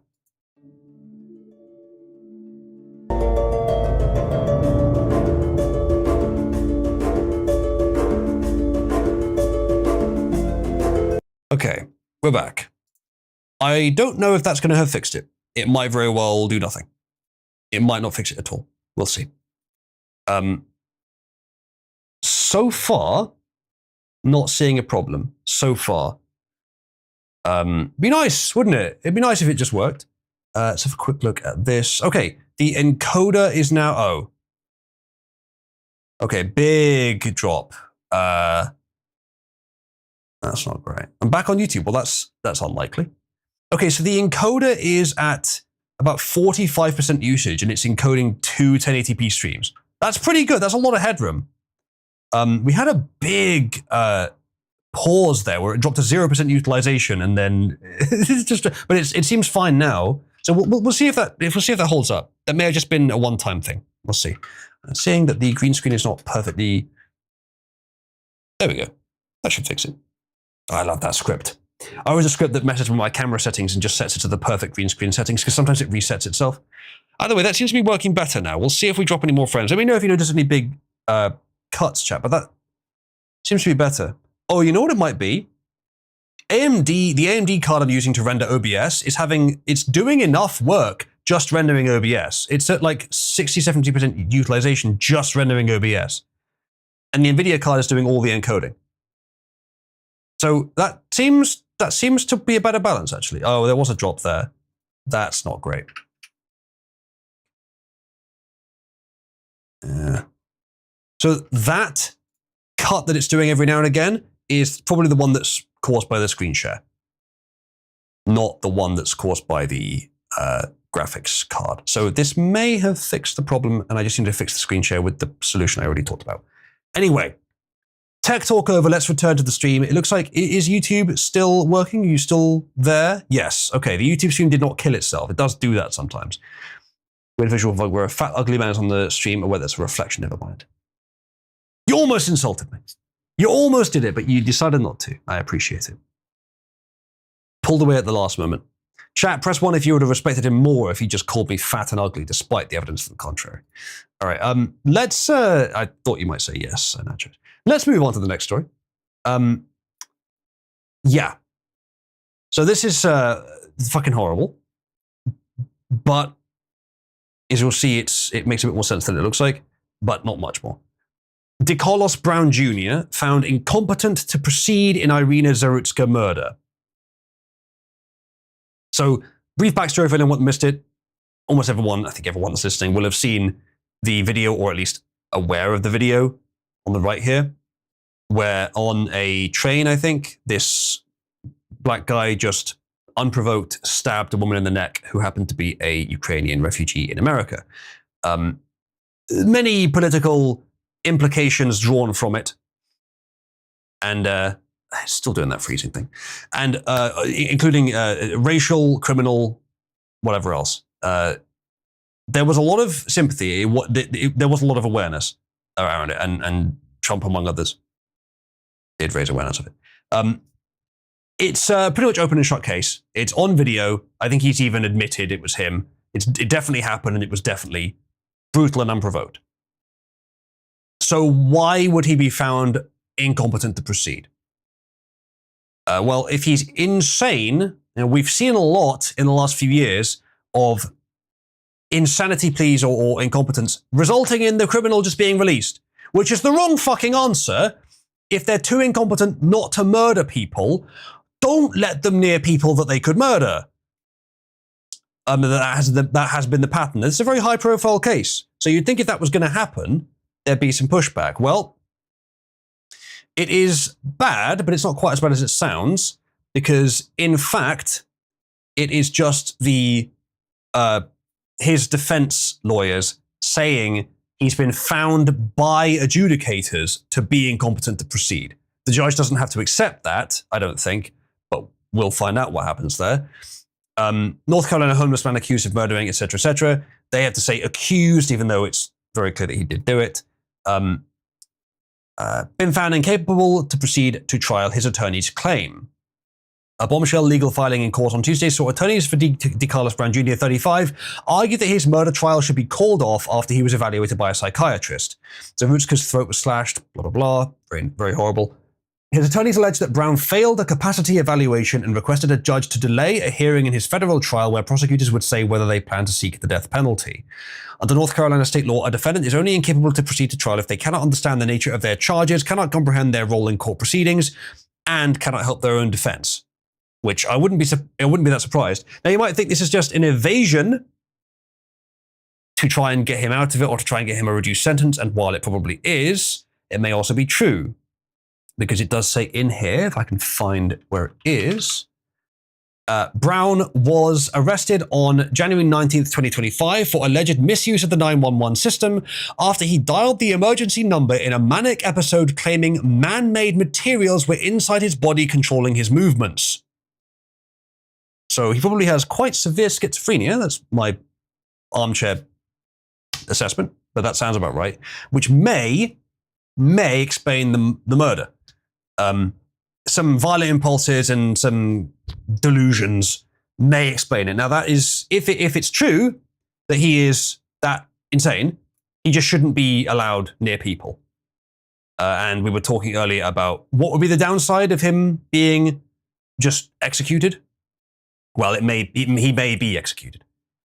I have my misgivings about governments being able to just kill people legally. But if you're gonna do it, this is a pretty good case for it, because it's definitely true that he did it. There can be no doubt. So if you're gonna do it, this is a pretty good case for it. Humans doing very heavy lifting there, yeah, I suppose so. Still, not up to us. I wouldn't want the government to be able to dehumanize people either, ideally. So yes, this is the approach the defense is taking. It's not necessarily going to work, but it has worked before. Man accused of abducting sleeping Dallas boy from his bed, killing him, found incompetent for trial. Now again, I don't know if that means he was released, and found may not mean the judge agreed, but this certainly was tried here. A teen accused of shooting a man in the head was found incompetent to stand trial, then let go. This time, apparently, he was just let go. He's now charged with shooting another man in the head. Yeah. And then another one, 2 blacks rob and murder a gay white man in Twin Peaks SF. And yesterday they got a mistrial because they argued the shooter has a low IQ and high on opioids. They even stipulated they shot the man. So sometimes, so mistrial doesn't necessarily mean they're let go. It means the trial has to be held again, I think. Sometimes they're let go completely, as is in this case. At least that's what the reporting says. And sometimes the process is just held up and delayed and fucked with on the basis of incompetence or similar. But this kind of thing has been attempted, has apparently worked to just get someone out of it when they have clearly demonstrated themselves to be violent and extremely dangerous. And this is the generalization of the headline. Worst headline you've ever seen, black man and white baby. So yeah, we'll keep an eye on it, but this is one where such a big spectacle, and rightly so, was made of it, and a lot of the correct things were said by major right-wing political figures, that if this ends up not going through, if this ends up just released, I would hope something will be done about that.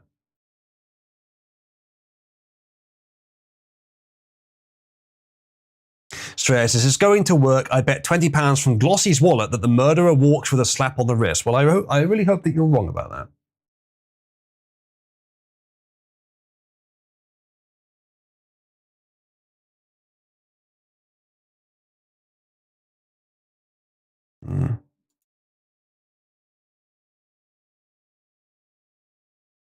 All right. Well, we'll move on to the next story. Between stories, let me say. Looks like the theory was wrong. It's still dropping. And I don't think it's the encoder. I think it's the rendering of the actual OBS scene, which is odd. Which means I think it is the AMD card, but then I don't know why it's fucking up so badly. I'd have to restart OBS, but I think, run OBS such that it renders on the NVIDIA card initially, rather than AMD, but I probably won't bother doing that now. I don't know why it just gets worse gradually. Maybe the GPU is dying. Stream is failing to start for you. That's not good. Let me know if you see anyone else is having that issue in Discord. Charles Jackie would say go fuck yourself, but nicely, sister. Yeah. Well, Jackie didn't need to say hi. I already know. Can hear but can't see the stream. Yeah, that's because the voice is being projected through a different method. Is anyone else not able to load the stream?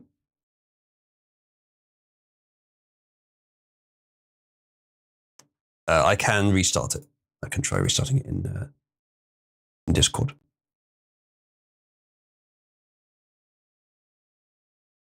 See if that worked. Graphic-censored video shows the moment an illegal Haitian migrant suspect beat a Muslim hijab-wearing woman to death with a hammer. Local police worked with ICE, unlike in liberal jurisdictions, and arrested Rolbert? Rolbert was his name. That's the most interesting thing about that story. Hold on, I wasn't going to click on it, but now his name is Rolbert.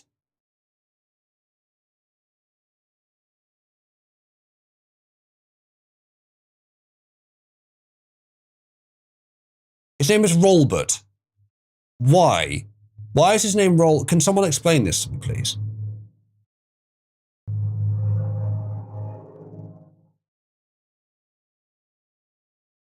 I mean, yeah, they're all talking about the hammering, which obviously is fucking horrible. I don't even plan to watch it, actually, but no one here is... That's a nice icon, actually. No one here is talking about the fact that his name is Rolbert. Was it a typo, or is he actually called Rolbert? Oh, I don't really want to watch it. Rolbert Joachim. Yeah, his name is actually Rolbert. Well, that's it. That's the most interesting story we're going to have today. His name is Rolbert. His parents typo the birth certificate. That's what I'm thinking. Haitian immigrant, illegal.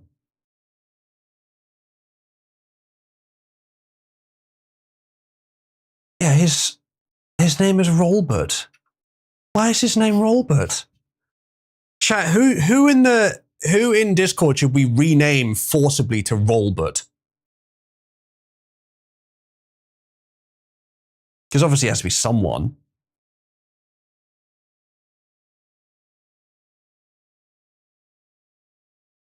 I can't believe he's called Rolbert. Spirit, can you believe he's called Rolbert? This guy here, the illegal Haitian immigrant Muslim hammerer, he's called Rolbert. Not Robert, Rolbert. How many times can I say Rolbert, by the way, chat? It's climbing. I had a friend whose dad did that. Candace instead of... Oh, can dance instead of Candace. She can't dance, by the way. Oh, no. Well, if you would think, if you're going to be called can dance, then you might as well be able to dance. But no, apparently not. God damn.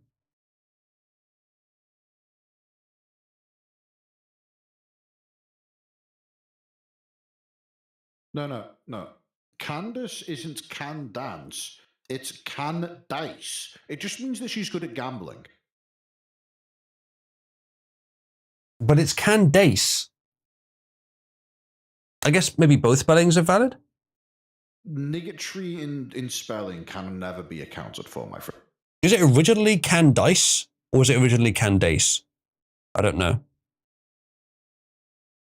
Used to be a guy in Brecon who was called Dwayne Pipe. Oh dear. Actually, he was a tradesman electrician. It sounds like you made that up. It sounds like that's a story from like a comedy greetings card or something. No way was he called Dwayne Pipe and he was an electrician. No way. No, he'd have to be a plumber. He'd have to be. Were his parents fucking retarded? How did they not notice? How did no one tell them? Yeah, Vile Shlomo. Well, no, Vile Shlomo is a fake name. That's not what he's really called. He's actually called Shlomo Vile. Feel free to sift through the Brecon County obituaries. Are you sure that wasn't like a comedy obituary that was deliberately written in that way?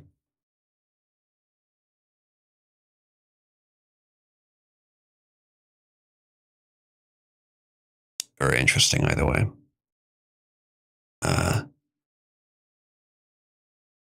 Okay. Anyway, what do we got next?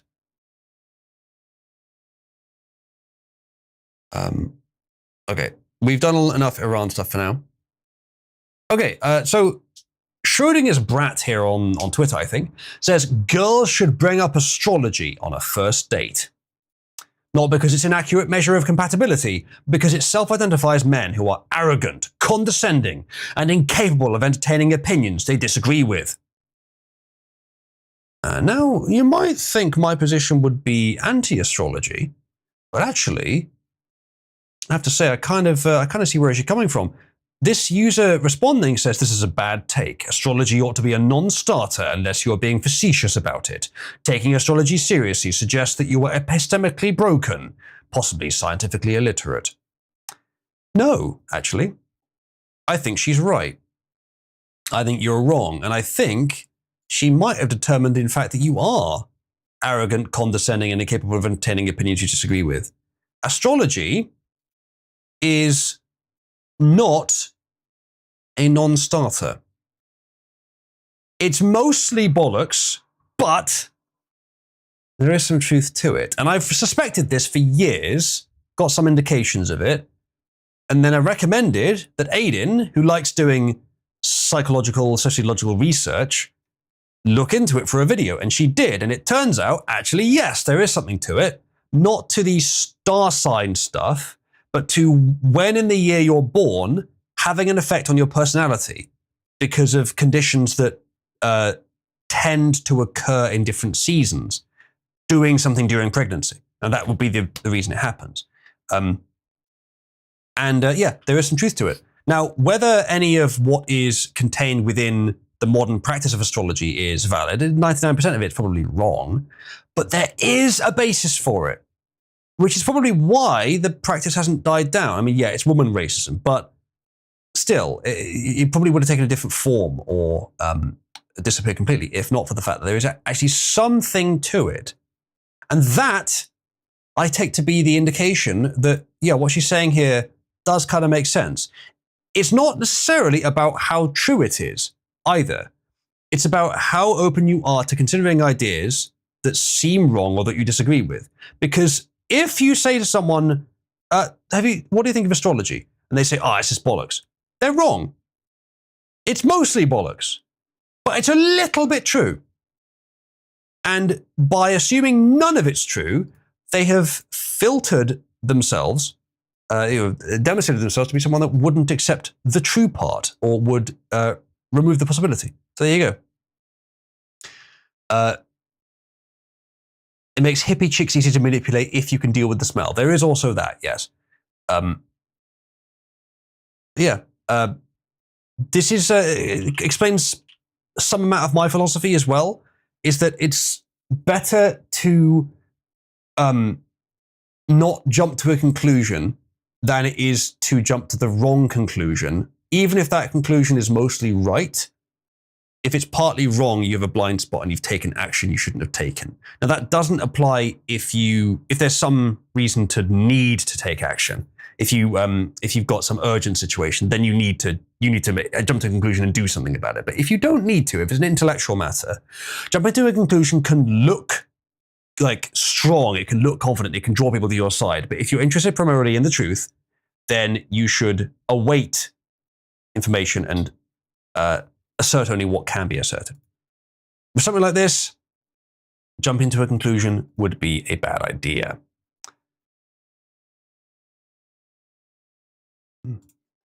Entirely bollocks. All of the predictions boil down to super generic things that would apply to everyone. It's the same way the psychic mediums do their shtick. While that is true, there is something to it.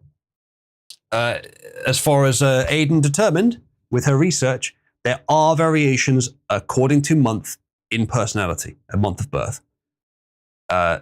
The astrological aspect of it, like the astro aspect of it, is unrelated, except it correlates. It correlates with the real reason. It has nothing to do with the stars directly, but they correlate in when they're in the sky.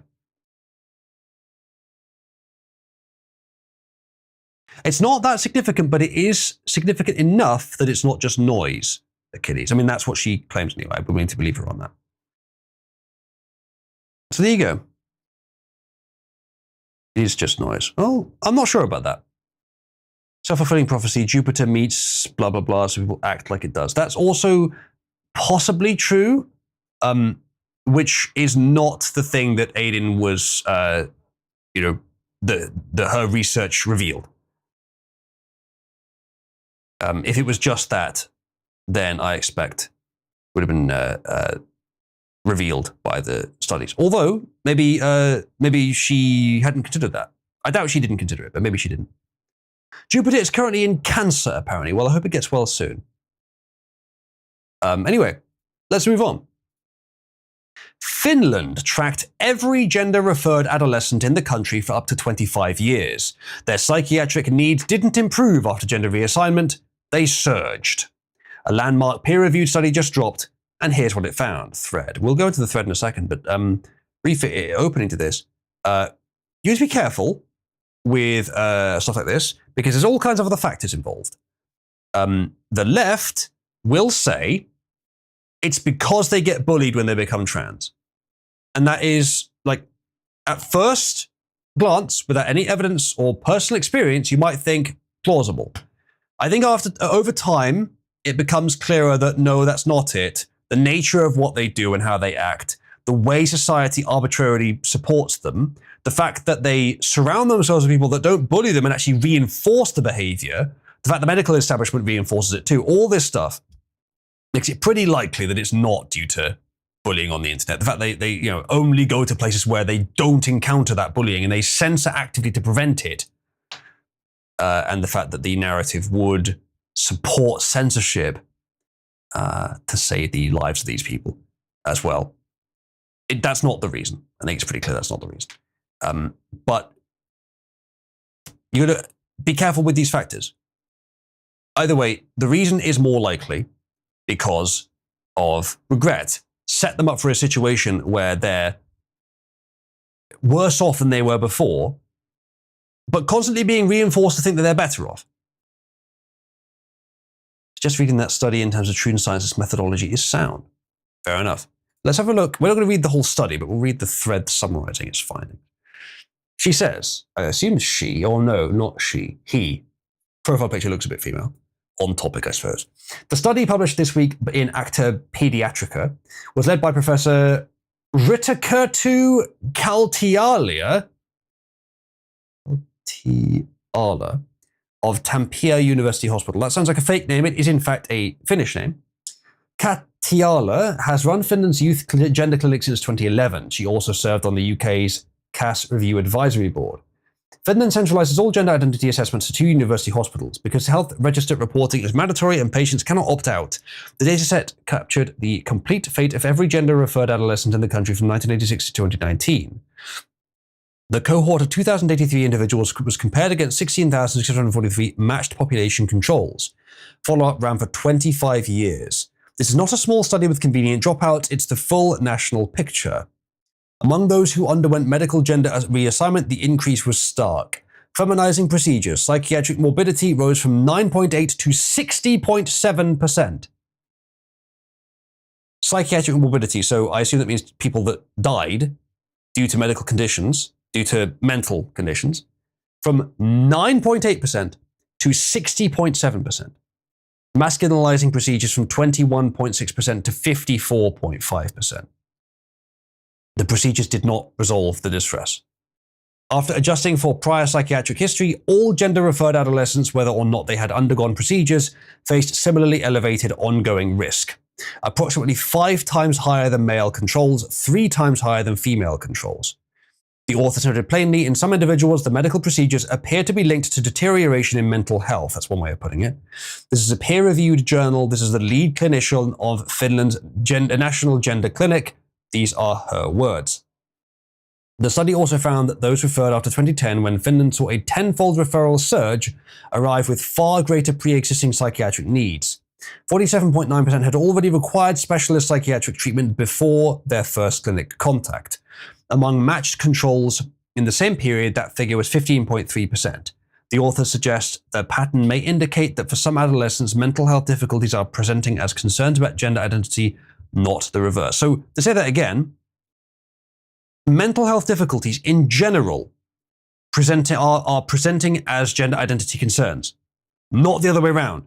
The mental health issues are not caused by gender identity concerns, but gender identity concerns are caused or presenting as, or being presented that way because of underlying mental health difficulties. This study is confirming everything we already believed so far, confirming and amplifying it. One issue with what I'm reading so far is the radical overuse of EM dashes, which implies an AI wrote it. Now, that's not the only way to get EM dashes, but in the era of AI, when they use EM dashes a lot, it's very suspicious that someone would choose to use EM dashes. So there's a pinch of salt to add to this analysis. If it's AI written, it's slightly less likely to be true. But it could still be true. It could be that this study is completely correct and what this guy's writing just happens to have been compiled with AI. Morbidity in medical context means just having the condition, not mortality. So 10% to 60% means that before feminizing procedure, 10% of them had either psychological condition. Okay, my mistake. Thank you, that makes sense. I know comorbidity means that. But I thought morbid literally means death, or it's similar anyway. So, okay, but fair enough. Thank you for clarifying that. Want to test something? Can I talk on stream for a sec in between topics? Sure, we can do that. Remind me if I forget. The study's conclusion could not be clearer. Psychiatric needs do not subside after medical gender reassignment. This is the finding the gender medicine movement has staked its entire ethical claim on. The claim has not held. In Australia, 2 clinicians who raised these exact concerns faced regulatory action. Dr. Andrew Amos was banned by AHPRA for questioning the treatments publicly. No finding of patient harm was made against him. and Gillian tweeting was suspended, then issued a termination notice. They should both be reinstated, and they should never have been fired in the first place, obviously. Spencer's termination came 1 month before an independent panel was due to deliver its findings. That decision is now subject to legal challenge. The finished study adds that the evidence both clinicians drew on when they spoke up. Evidence-based, sorry. The UK's CAS review, a 4-year NHS Commission inquiry, found the evidence base for puberty-suppressing drugs and cross-sex hormones in minors to be remarkably weak. It rated Australia's child gender medicine standards 19 out of 100 for rigour of development. Queensland has suspended the initiation of these treatments for minors until at least 2031. The federal government has tasked the NHMRC with updating clinical guidelines with interim advice, etc., etc. Basically, Western governments are gradually finding this shit is wrong, doesn't work, and banning it, and removing it and suspending it, whatever, which is good, obviously.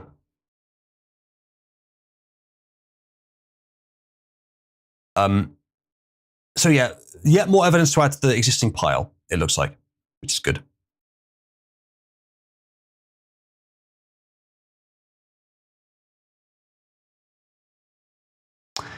Are Brit Twitter no one in the relationship? I didn't know this. This is new. It's news to me.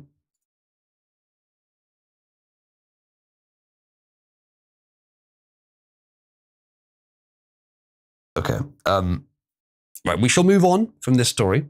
But let's fulfill Nacho's request. This is just a cheap way for Nachos to get to heckle, isn't it? Nachos? I wanted to see if... Well. Yes. I wanted to see if my icon when I talk the tentacles would make it look like they're grabbing the breast, but you can't even see it, so never mind. Okay. Fucking volumes, Estrella. Ban her, says Achilles. I'm not sure that was quite worth it, Nachos. Why did you think that would work? Yes, indeed. Because every other time my fucking icon comes up, I guess that's when I'm in the host ring or whatever. Well, but yeah, I was hoping the icon would pop up when I started talking, and then the tentacles on my picture would make it look like they're grabbing the breast, but you mean on the overlay? No, yeah. I need to drag you into the hosts for you to appear on the stream. That's your call. Well, just fucking find out, I guess. All right, welcome, Nachos. Okay. Hello. Give it a second. Sometimes there we go. Now it's come up. Okay. Okay. No. Does it look like they're grabbing it? Oh, boo. Okay. Thank you. You should be able to. Oh, she left. What it is the picture is opaque, so yeah, it wouldn't show through to underneath anyway. I don't get it. Ban her for stream disruptions, says Achilles. Go ahead and /support ban Nachos if you want to do that. Did she just try to flash her e-tits on your income-defining live stream? Income-defining? I'm not sure what you mean by that exactly. But no, I don't think so. I think Nitro looks like that. Well, my overlay doesn't capture all the aspects of your stuff anyway.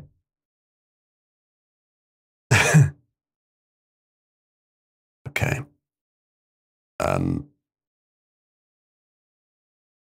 Since we're between stories, I'll say quickly. Whenever there's a cut and a disruption in OBS, because it is constantly happening, it's not just the GPU that's rendering it that's causing this. Whenever there's a drop, I'm noticing that the GPU utilization on both the AMD and NVIDIA cards drops to 0 and then comes back up when it starts again. Either this means, and unfortunately it doesn't tell me much, but either this means that the card is just stopping, maybe because of heat or something. Maybe my AMD card is dying, that's what runs my desktop. Or it means that something else further up the chain is just halting and not proceeding.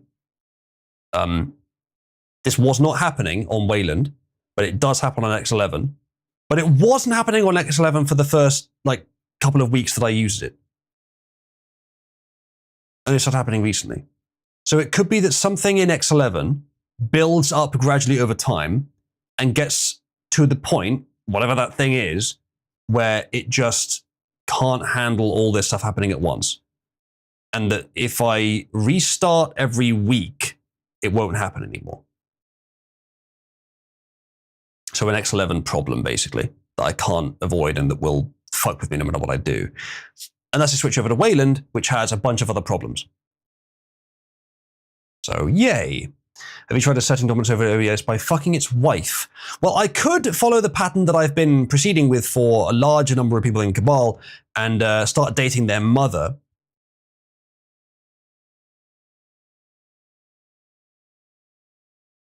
I'm not sure if OBS has a mother. Do you know that OBS Studio, which is the software this is the newer version of what was originally just called OBS, original software. This is basically OBS 2. The original OBS, I actually used it, I think, when it was new, probably more than 10 years ago now. So technically that would be OBS's mother, but I wouldn't want to fuck the old OBS. It wasn't very good. Well, not by today's standards, anyway. So yeah, that was a dumb little excursion. What is this using? That's just CPU. That should be fine. That shouldn't be a problem. I don't know, man. I don't know, it wasn't happening, and then gradually over time it starts happening and just getting worse. So I think at some point I'll just do like either a log out or an STTM restart, and then it'll just be fine after that. I don't know why that fucking happens. Very annoying. But Wayland honestly was more annoying. The issue with Wayland was that if I try and do a screen share, it sometimes just fails and then keeps failing and doesn't stop failing. The boot overlay being too small is triggering me. Wasn't it you that wanted it squeezed down horizontally? Wasn't that what you wanted, or was that something else? Jimmy's first, I think it was Mother's second. Well, I'm going to have to, the show must go on. I'm going to have to finish the stream and then just fix it after the stream. So many other things to do, though. I don't need this added on to all the things I need to do, but whatever. Let's move on to the next story then. Oh yeah, this is pretty interesting, pretty serious. Apparently, the government can track you by your heartbeat from a long way away.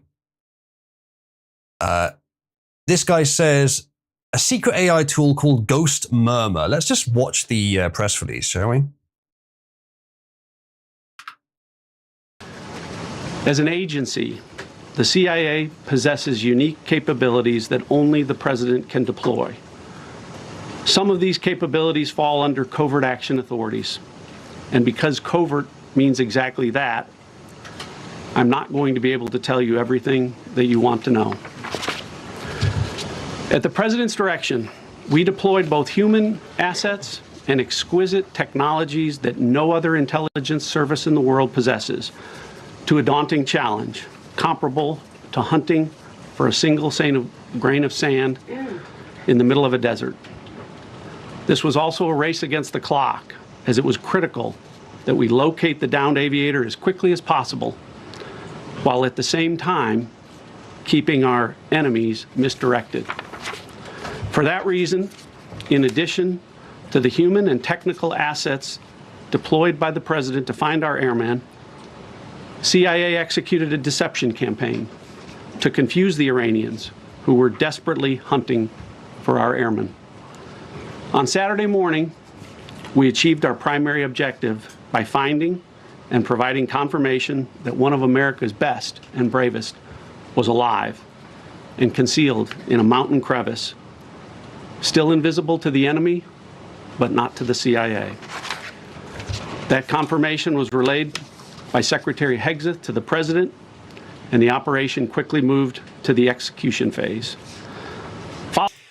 Why did you execute him? What was the point rescuing him if you were just going to execute him? What, he was shot down, it's not necessarily his fault.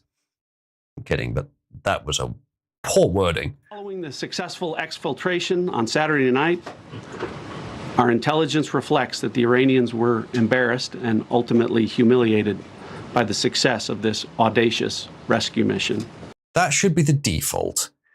Okay, so he didn't talk about what this is about in the video for some reason, which means I want to make sure that this tweet is real. CIA Ghost Murmur. Okay, it looks like it probably is. The secret never before used CIA tool that helped find airmen downed in Iran. If your heart is beating, we will find you, they say.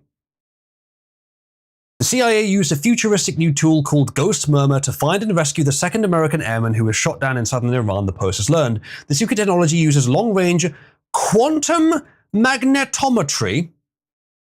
I think the word quantum might be slipping in where it's not welcome there, but I'm not sure, to find the electromagnetic fingerprint of a human heartbeat and pairs the data with artificial intelligence software to isolate the signature from background noise. Two sources close to the breakthrough said. Okay, when I first read this, I thought, are you sure? Are you sure about that? And now I'm thinking it even more strongly. I think Dead M is probably correct, yes. I think probably he had some sort of fancy air tag, some sort of locator beacon that probably emits a signal that is difficult to distinguish from background noise unless you know what you're looking for. So the Iranians couldn't find it, but the Americans could. They did not, I suspect, detect his heartbeat from miles away. Yeah, exactly. It's like the it's like the Men Who Stare at Goats. It was the tool's first use in the field by the spy agency and was alluded to Monday afternoon by President Trump and CIA Director John Radcliffe at the White House briefing. He just said in that video we were deceiving Iran. Why wouldn't he say this? They want to scare their enemies. It's like hearing a voice in a stadium, except the stadium is 1,000 square miles of desert, a source briefed by the program told the Post. In the right conditions, if your heart is beating, we will find you. How does it distinguish itself from like the heartbeat of some desert cat or some other animal? Oh, it uses AI. That's too much noise. I'm afraid, I think even with AI, that's too much noise.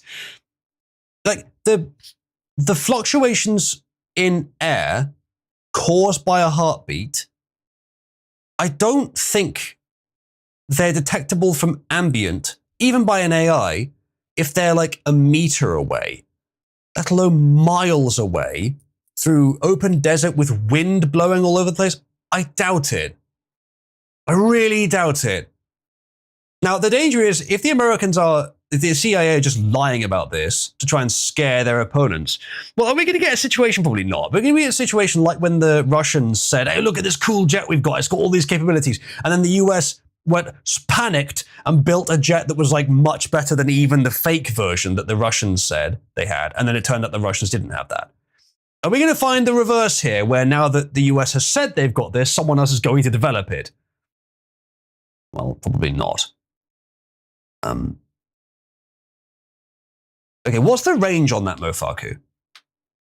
Not a heart tracker so dumb, says Dead M. It probably isn't. No, it probably is just a special, signal. This source and another with knowledge of Lockheed Martin intelligence collection tools told the Post that Ghost Murmur was developed by Skunk Works, the aerospace giant's secretive advanced development division. The company declined to comment. The technology has been successfully tested on Black Hawk helicopters for future potential use in F-35 fighter jets, the second source said. The missing and wounded weapons system officer, known publicly only as Dude 44 Bravo, was hiding in a mountain crevice after his F-15 jet was shot down late last week, surviving 2 days in desolate terrain as Iranian troops scoured the area for the American with a bounty on his head. Wreckage of planes reportedly stuck and then destroyed by US forces in the rescue mission.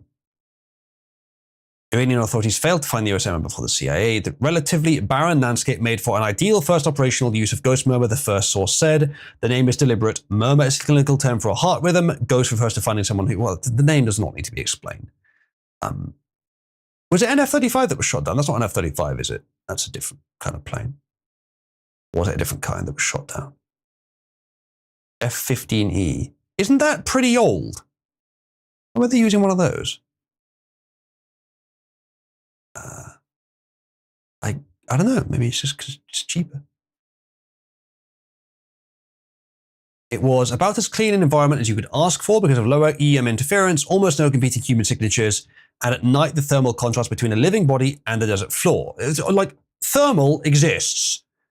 Radio waves, interference that you maybe hide as noise, that exists. But detecting the heart rate from miles away, I doubt that's real. Alternatively, the Chinese and Russian claims about their fancy radar tools and jammers resulted in Lockheed Martin developing the sensors of the NCC-171 Enterprise D. Yeah, maybe. I'm not sure, though. F-15 is old, but we don't use our new stuff on cavemen, I guess. E is a partially redesigned drone. Done, in the 90s. Yeah, so it is quite old then. Normally the signal is so weak that it can only be measured in a hospital setting with sensors pressed nearly against the chest. See, that's what I'm saying. Like, okay,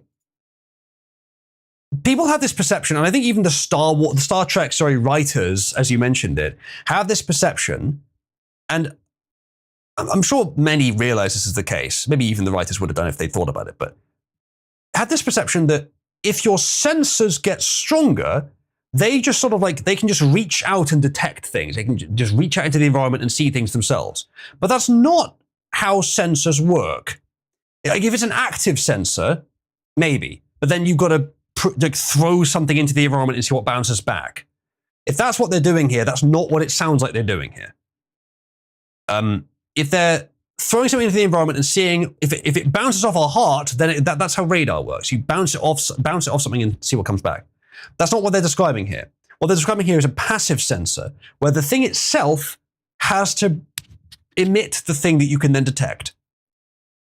I don't think a human body at rest, without yelling, produces a signal that you could read from more than, and except thermals, it can do that. But I don't think it produces a signal that you can read from more than a few meters away. Israel sensed the airman's wallet in his pocket. There you go. That makes sense. I don't think it does. So the heart beating does not emit a signal that ranges over hundreds of miles if you just know how to sense it. Unless they've used an active sensor, in which case I have no idea what they could be projecting to do that. I think this is impossible. The only thing, we do not have the technology to use neutrinos as a sensor. But theoretically, if we did, maybe you could do this. But I think they're just lying. I think they would just use he's a pilot. Of course he's going to have a locator on him. And of course, they're going to have built it in such a way that the Iranians can't find it and the Americans can. So, chat, go ahead and give me your opinion. Press 1 if you think that they can detect a human heartbeat from miles away, and press 2 if he had some sort of locator transponder that uses a stealthy signal.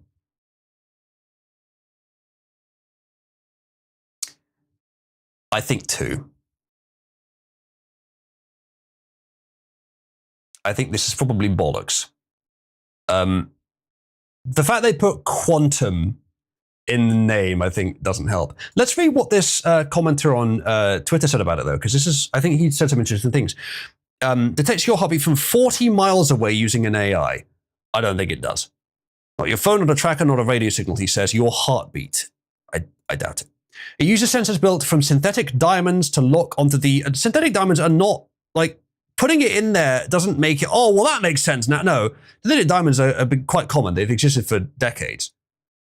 They are, I think in most cases, not quite as good as the real thing, but they're pretty good. You could just use the real thing. It'd be slightly better. Although, it depends what for, I guess. There are differences. Look up Lonsdale, that's cool shit. That's the hardest material known, I think. Or was there artificial one that was hard? I can't remember. To lock onto the electromagnetic fingerprint, your heart produces.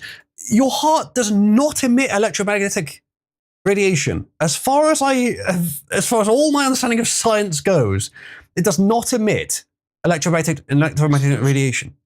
Go on, Ginger. The heart absolutely releases electromagnetic radiation. Does it? Yes. Okay.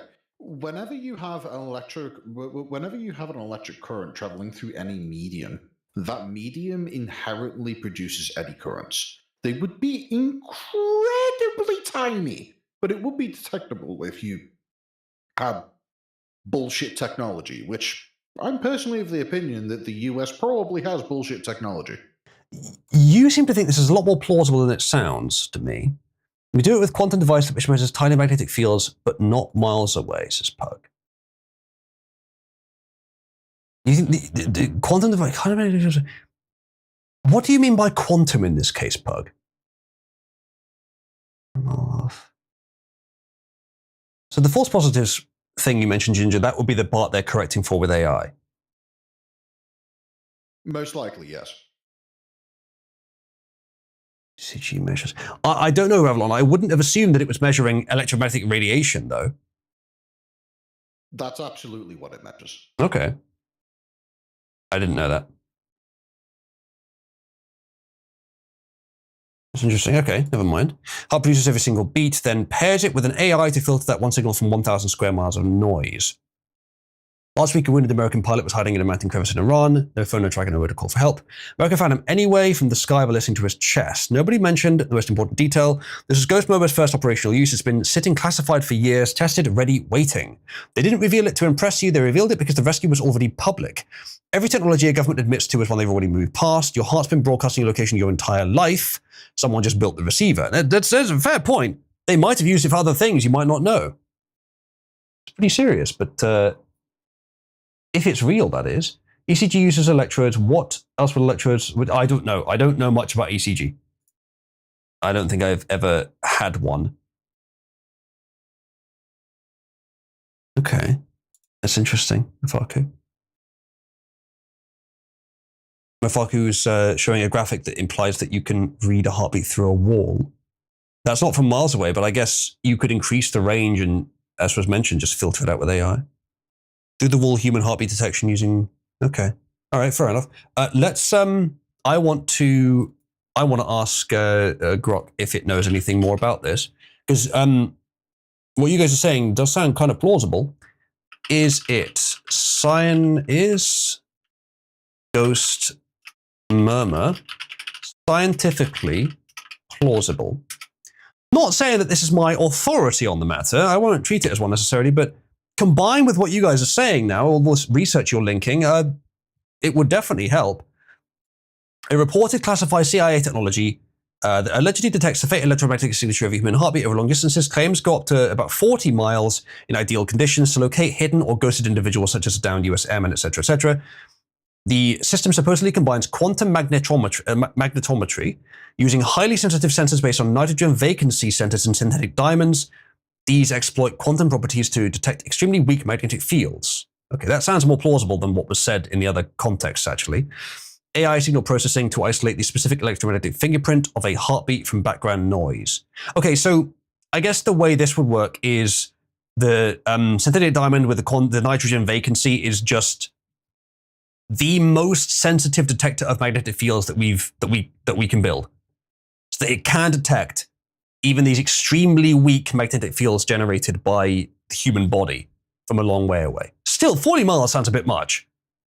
But if you have that's if you have a completely clean environment, I guess. I've often wondered with, for example, gravity, because like galactic clusters attract each other. That's a pretty serious range. Now, obviously, the fall off is significant, and over a long enough range, the number is going to be close. If you can measure it as a number, the number will be close to zero. But does it ever reach zero? Is there anywhere in the universe where you don't theoretically feel the effect, the gravitational effect of some distant object? Is the range of gravity infinite? If it is, then I could maybe believe that magnetic fields are similar and that it descends towards zero but never actually reaching zero when it gets further away. I haven't had an ECG, Wolf. I don't know. It's not the kind of thing I would know about. Yeah, speed, indeed, Revlon. I think gravity propagates at the speed of light. I think that's correct. But yeah, range infinite. That's kind of crazy. That's crazy that the range is infinite. I mean, that's arguably an infinite in nature. Light is also an infinite. I'm not sure about that. Why would I know that, Wolf? No, it is. Yes, Revlon, indeed. So it suggests that whatever conveys gravity, if it is a particle, has no mass. Thus, it can move at the speed of light. This is also correct. Yes. Well, despite my earlier doubts, it's looking like a lot of things are being linked that suggest it might be possible. I'm still surprised it can work at 40 miles, but that is in ideal conditions.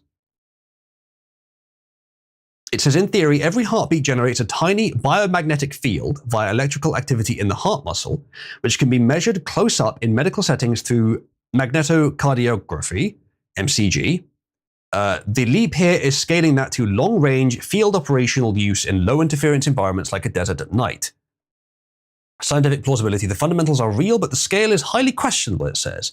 Heartbeat biomagnetism is established science. The heart's electrical activity produces measurable magnetic fields, much weaker than Earth's magnetic field.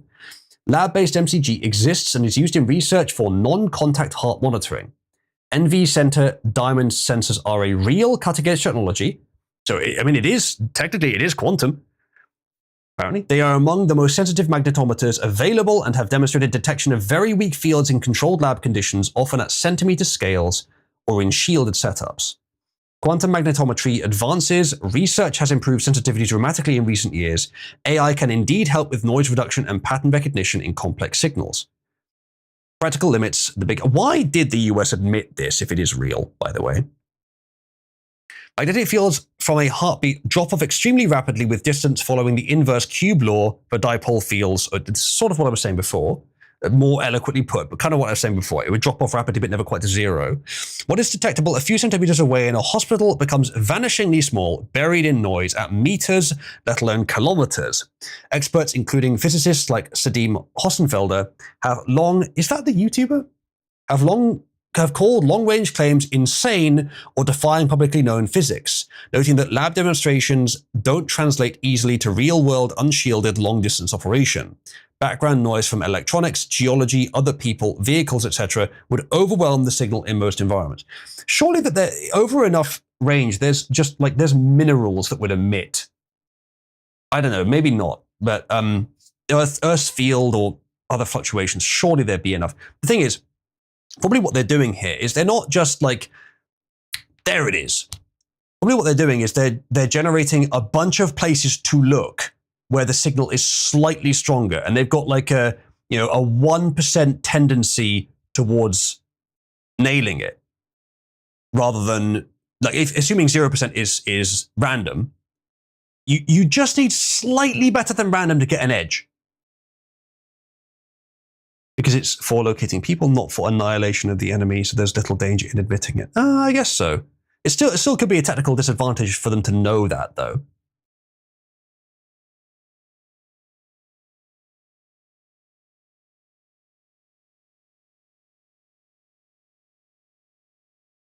Some analysts suggest more modest ranges, e.g. a mile or a few miles, might be feasible with massive signal processing, multi-sensor arrays, or integration with other detectable methods. Thermal radar. They were, of course, using other detection methods, yes, especially in clean, low-clutter areas. See, okay, my theory is changing because of the information I'm being presented. Fair. Thank you for presenting it, chat. And Grok. The range, the reason they're mentioning this is because the range is an exaggeration. They're trying to look big, scare their opponents. What they did is maybe they got a bunch of false positives. Maybe one of them was close. Maybe they investigated, and then they used thermal, and probably actually did have some sort of transponder as well to help. That this technology exists, but they're exaggerating its capabilities. Why would you reveal it? It's just revealing a capability that now the enemy knows you have. Unless you reveal that the capability is stronger than it really is, which is risky, because either it means the enemy holds off and gives up because they know they can't beat it, or they call your bluff and you're fucked, or they overreact and do something bad to you. If the enemy tries to jam the search, they'll just blow up the emitters. What do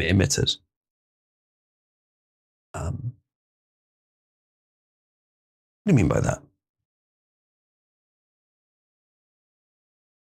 Already given the real specs. Well, that's sort of what I'm saying, actually, yeah.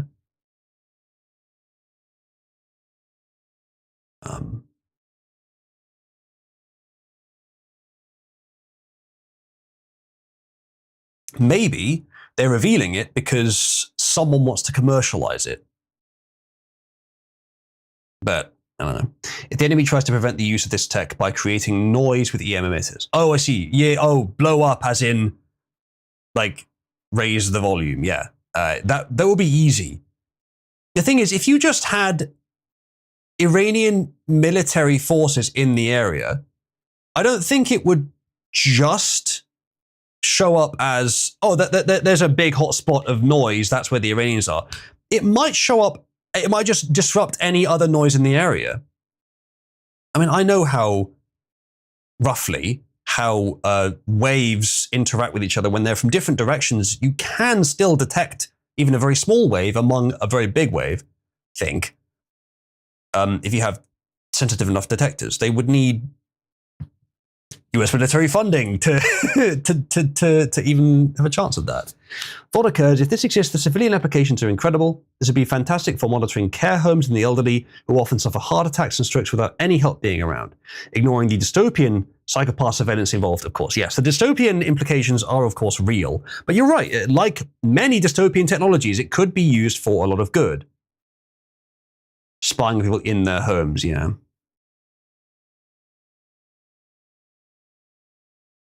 What possible commercial use is there for this, says Wolf. Specifically tracking people.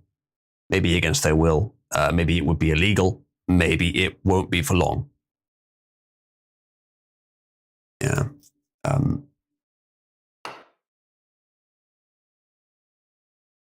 One engineering perspective noted that while classified breakthroughs happen, the jump from lab to operational 40-mile detection is enormous. In short, the underlying principles, biomagnetic fields, ultra-sensitive quantum sensors, and AI denoising are grounded in real physics and ongoing research. The thing is, this is it's close, now that I have been informed of some more details. It's not like a million miles away from plausible, because we know AI can do some incredible stuff. We know that even a few years ago, it was able to detect cancer at a rate more reliable than humans. We're not talking about LLMs here, which are generalists at writing. We're talking about an AI model that is specifically designed for one purpose, where you show it examples of, here's a picture, here's where the cancer was. You train it on this, you train it on a massive scale, and gradually it can detect the cancer. It can figure it out. Like, they're already really good at that. The idea that it could do this, it's not implausible. Or at least it's close to believe. It's within the realms where we have to doubt it. We have to consider it. A functional heartbeat detector at short to medium ranges isn't outrageous in a military or intelligence context. That would revolutionize infantry combat. I'm sure it already has, if you have a powerful enough detector. I mean, for the sort of ranges that they're talking about here for short range combat like that within a few meters, especially through walls. I'm guessing that's probably already exists, actually. Yeah, I can already read your EKG index rate, yeah. However, the extreme distances claimed in the reports stretch or break what is considered feasible based on open scientific understanding of field decay and noise. It could represent a genuine black project advance, a blend of real tech with overstated performance, or elements of psychological or information operations. If they wanted to admit it, would they underestimate its capabilities or understate or overstate its capabilities? I guess there's advantages and disadvantages to both approaches. Partially plausible in concept and at limited scales, but the full detect a single heartbeat from dozens of miles away in the field version is scientifically extraordinary and met with heavy skepticism of physicists and engineers. Extraordinary claims require extraordinary evidence. What is currently limited to anonymous sources and official hints without declassified details. If real at the claimed level, it would be a major leap in remote sensing. More likely, it's an evolution of existing sensitive magnetometry pushed to impressive but not sci-fi limits under ideal conditions. This fits a pattern where classified programs sound like science fiction until sometimes classified later. For now, I treat the headline distances with caution. Fair enough. Remember, all the claims about the US forces scaring the shit out of Venezuelan soldiers and guards with hyper-accurate shots. Maybe some variety of this was in play to give sharpshooters clean shots. I don't think it would be accurate to that kind of range, although if you're close enough, maybe it would. I mean, bear in mind, I think if this is true, the best I'd expect it to get is a bunch of false positives where one of them is probably real, and it can't really distinguish them. And maybe they jump around a lot. Maybe, actually, if they're like...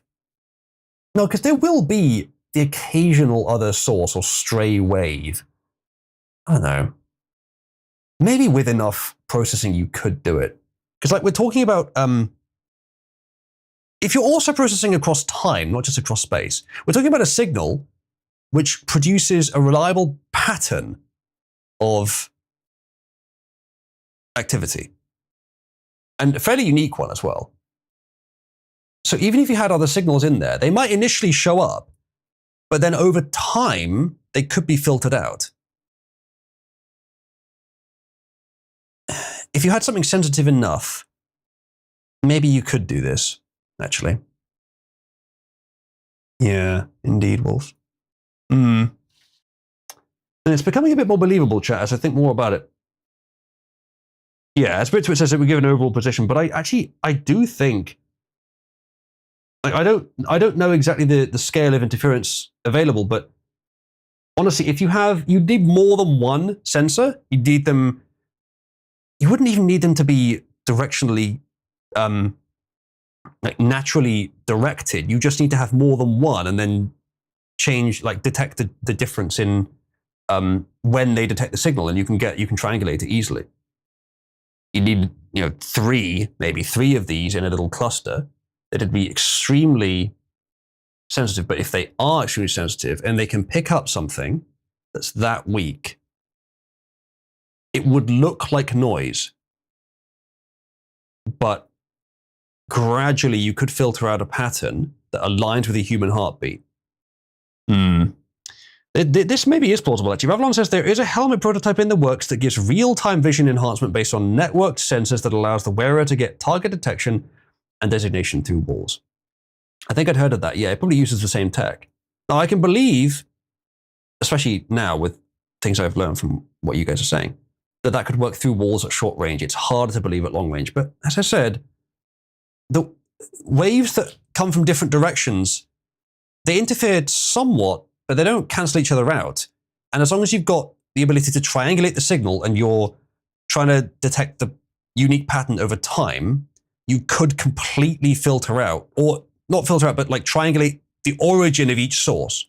So you get like a big glowing dot where the Iranians are, but you know that's them because it's big and obvious. But gradually over time, as it filters out all the other signals that popped up, you get this one signal which would persist. Maybe it would drop occasionally, but the AI wouldn't be sure. It would drop it and bring it back in again, sort of.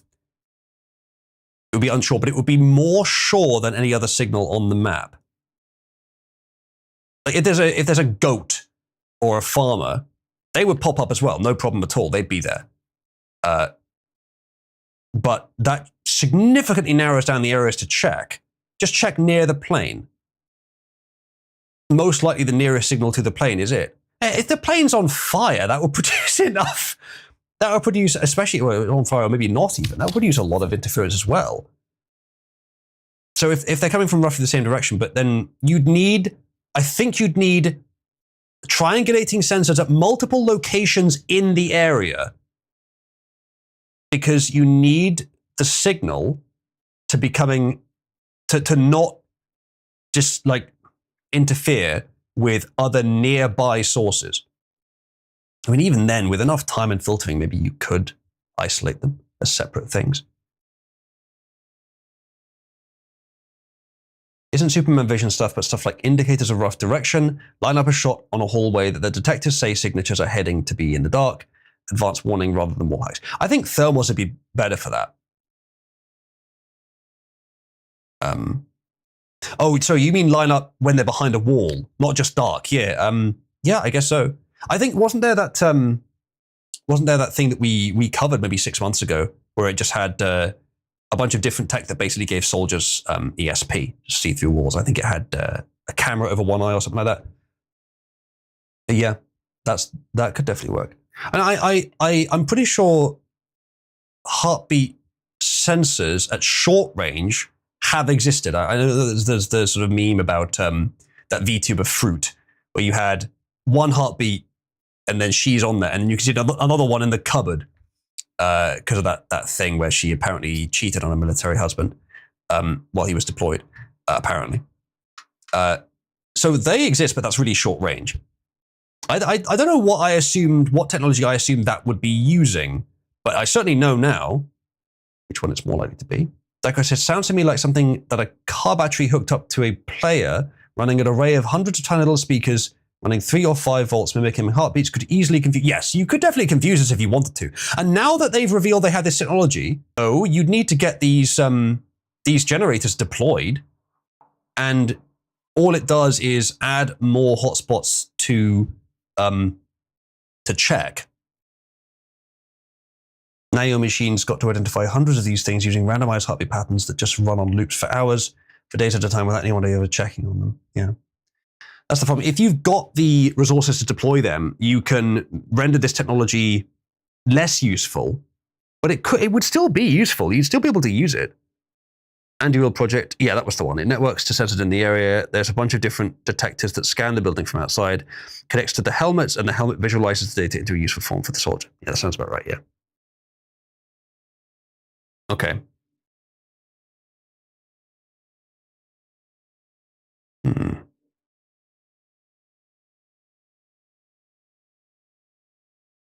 So, yeah, I think it was that bit to it. It might not have been. Let's have a look. It was either that or it was something similar. The way you defeat it is spam. Yeah, I suppose so.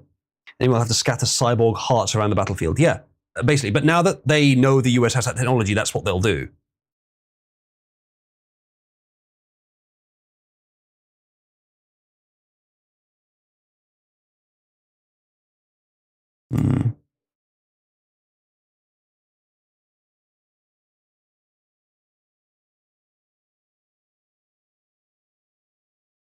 Okay, well, interesting.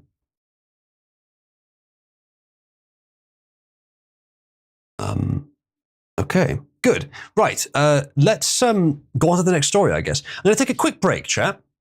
I will be back in just a couple of minutes. Don't go anywhere. And then we'll cover more stories. I've got quite a lot more that we can cover. I'll be right back. Just going to grab a new drink. Not Oozapoo! Don't you stop that. Cease it once. There we go. Okay, I'll be right back.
right, chat. Apologies for the extra delay. I wanted to try and fix this. I think things are slightly better now, but it's still not great. Right. I'm going to do something else to test something quickly. Probably only temporary. And now we'll continue. Oh God, massive freeze there. Okay, so it is definitely still happening. It's a bit less bad, but it's definitely still happening. Anyway, it's the whole desktop. I've consulted with an expert, and I will try again some other things later. Hopefully, I'll have it fixed by next time. A bulk supply of laxatives for my throne gifts? No, you didn't suggest that, but you didn't need to, nor did I need them. I've never shit during stream. He lies, says Nachos. You're cruising for a Meximutting, you know, Nachos.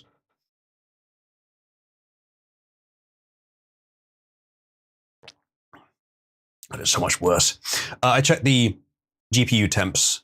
The AMD GPU is at a shocking, dangerous 66 Celsius, which is fine. The NVIDIA is a tiny bit more. CPU is about 80, which is a bit high, but it's not too bad. The CPU usage never goes above sort of 60%.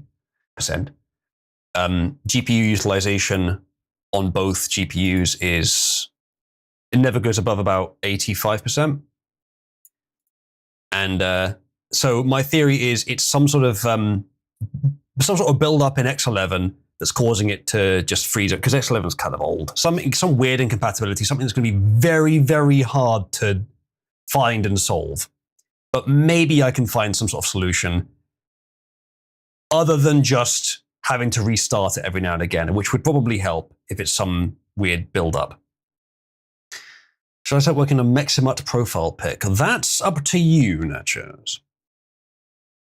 You met Tim. Do you think he was an FTM tranny? Yes. Okay, good. Next thing. Nobody, says this Chinese Twitter account. I assume Chinese. Nobody is telling you. Actually, 1 second. The cursor is showing. I did that as an experiment, but I'll hide it.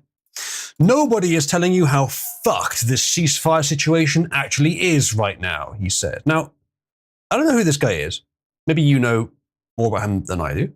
He's got a Chinese name, a Chinese flag in his profile picture, and Chinese characters. Sorry, in his name, and Chinese characters in his name. So very Chinese. I would guess, given the flag, that he's aligned with the CCP itself. He's not just nationally Chinese, but actually government aligned. That's quite good. It's furry, which is disgusting, but it's well made. Obviously, it's AI, but it's still good AI. Well, I assume it is. Assume he didn't rustle that up. Anyway, so very Chinese aligned. So what he's saying here is probably Chinese party aligned, i.e., anti-American, even possibly to a greater degree than they deserve. But let's hear him out anyway and see what he says. He says, nobody's telling how to fuck the ceasefire situation she is right now. I have a friend who works in defense intelligence analysis. He said, oh, I bet you do. He told me last week, if Khomeini goes down, the mosaic kicks in and nobody on earth can turn it off with a phone call. That's when I knew this ceasefire was theater. Here's what happened in the last few hours. Iran's new supreme leader, quote, approved the ceasefire from a hospital bed. US Israeli intelligence says he's unconscious. The IRGC senior counsel used his name for legitimacy. IRGC cluster warheads were still hitting Israeli and Gulf cities after the ceasefire. The system that signed the deal and the system firing the missiles are two different systems. 31 provincial commands, each autonomous, each with pre-delegated launch authority. Israel understood immediately the IDF didn't pause. It struck a weapons crossing south of the Litani. It continued raids on Iranian targets. If the adversary's own architecture can't enforce the ceasefire doesn't exist. The real crisis hasn't even started yet. Yet, a ceasefire with, for example, not saying that's what this is, for example, a guerrilla force you got to assume that not everyone's going to follow it. It's not a military force. They don't have commanders that they can just relay this stuff through who would just follow them. So if it's separate authorities, they all have to agree to a ceasefire individually, independently. And they won't all agree. If the adversary's own architecture can't enforce a ceasefire, it doesn't exist. The real crisis hasn't even started yet, he says. If you're not following me, you're fighting, etc., etc., promoting yourself, fine. It seems to be a good post, as long as he's not making it up. But this is apparently the mosaic that can't be turned off.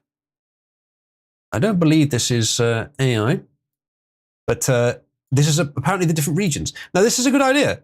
If you feared that your nation was at threat from being attacked from a much more powerful nation,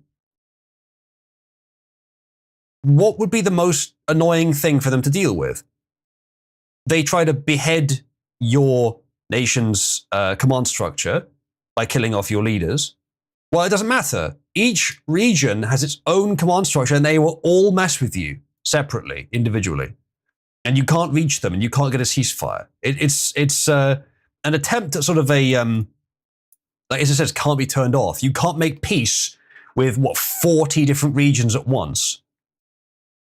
Unless you're offering something that they all really want. This is quite a good idea. If this is what they've done, I suspect it is. So there you go. That's probably the situation in Iran. Ravana says basically he's saying that Iranian leadership can't control their own people and actually are incapable of negotiation. Yes. And so them agreeing to a ceasefire would merely be a strategy on their part.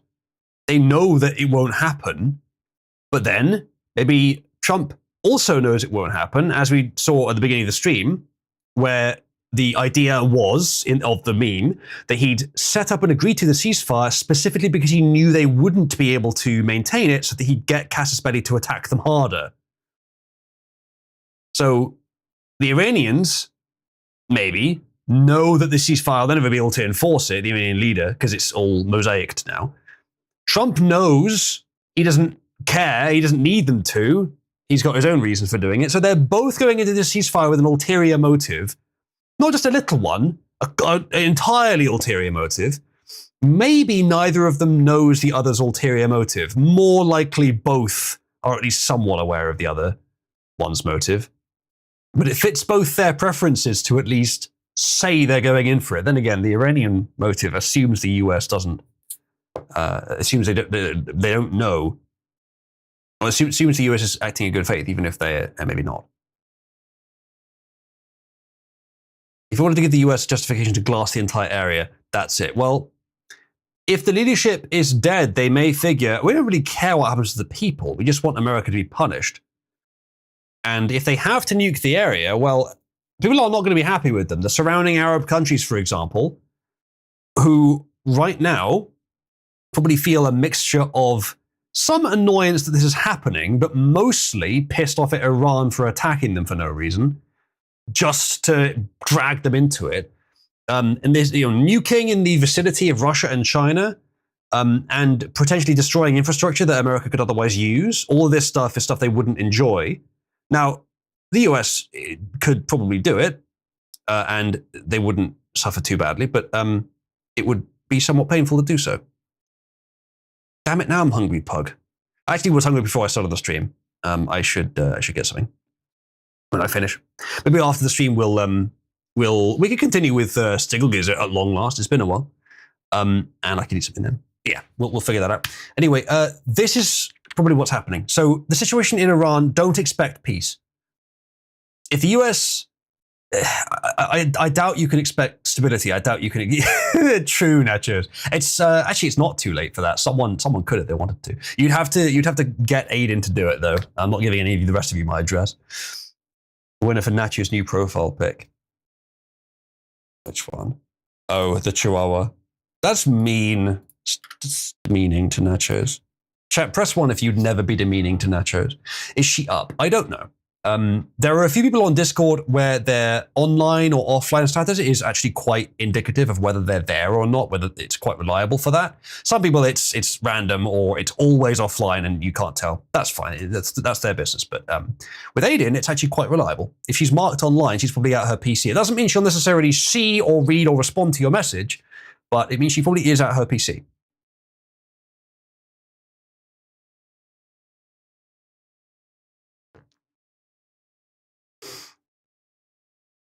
I think so, Ginger, yeah.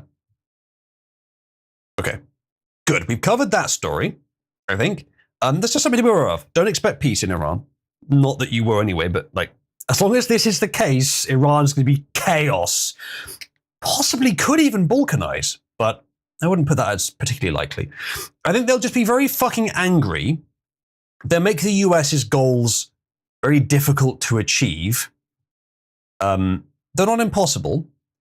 And when the US gets bored of it and goes away, they will gradually start to rebuild their system. The alternative, I think the best alternative, is a general uprising of the people. But again, it's sort of internally balkanized now, not into separate nations, but into separate military commands. Each one will be responsible for putting down the uprising. But they could gradually start taking regions. It just makes it so much more difficult. Which is why it's a smart strategy. So, moving on. How long have we been going for? It's 12:30. We started about 9:30, I think. So 3 hours. Okay, we'll go for a bit longer then. If you enjoy these streams, chat, and you'd like to see them continue, you can contribute at the links given. You can also become a patron. All contributions and payments that I see and notice, I will manually give you Cabal credit. And at some point, I really do need to do this. I'm thinking it should be my next project, actually.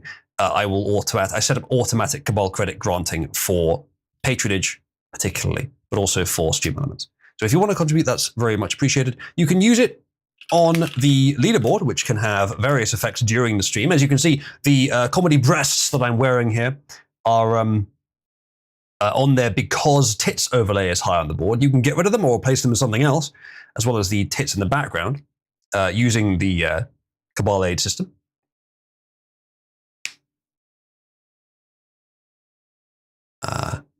And there's, of course, other things you can do as well. JF Voice is high up on the board, so perhaps I should be generous enough to do a few of these in the JF Voice. Nacho is generally in favor. Chat, if you wanted to stop, you can denounce JF Voice, which someone is now doing, which is pushing it down the board, but it needs to get a bit further down the board. It is going down though. Not everyone likes it. Nachos likes it though. Shall we put the margin for the JF Voice at 5K? It used to be 2.5, but I do think that was too low. We'll put it at 5K. It's currently at 9.1. Nachos is being denounced. Remember, those of you that don't want the JF Voice, who just want the stream without the bullshit, you can /redeem to increase the power of your denounce. And if you want more Cabal credit with which to redeem, you can contribute at the links given. Now, if you hated it that much, you probably just wouldn't watch the stream. But if you enjoy the content and you don't want it sullied by that voice, then that is an option. Thank you. Thank you, Wolf. Different flavors of bullshit, though, as you know. If we get Nachos to minus 15K, will she be banned? The Cabal system is not that powerful, but I'm open to suggestions for what it might do.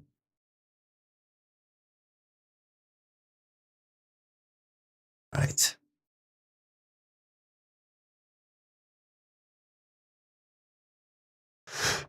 Okay.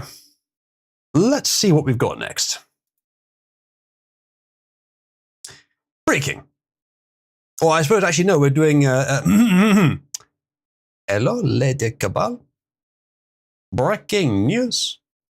President Trump pulls back on his Iran threats for 2 weeks, subject to Iran agreeing to ceasefire and to reopen Strait of Hormuz. We basically already covered this. We're not going back into the Iran oil. I shall continue. We are going to the moon. I'll take it off just for this because this is quite historic. Live pictures from the Artemis probe. No, what the right word would be. Close to the moon, and in those first few frames there, you saw Earth as well. I did scare off Ginger, didn't I? There's no sound, by the way. It's not supposed to be any sound. There's no sound in space. In space, no one can hear you meme. Yeah, isn't that cool? I mean, I think there's no sound. It'd be kind of fucked if there was. They're very close to the moon. I mean, I think some of you will have seen the little animation with the trajectory that it was going to take, and it's very close to the moon.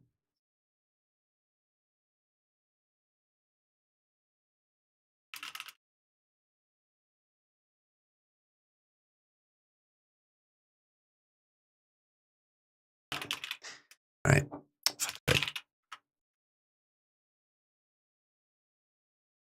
I see. That makes sense. How do we ever work out how they would see anything on the dark side? I don't know what you mean by that, but if they're on the dark side of the moon, they wouldn't see anything. Or wait, Doctor Who? You'd rather have Ginger here than the JF voice? Well, then you could ping him. Let me check actually, because if you're the only one that's actually advocating for the JF voice, then it may be worth. Let's have a look. You're not the only one, but the other person who's supporting it significantly is not currently here.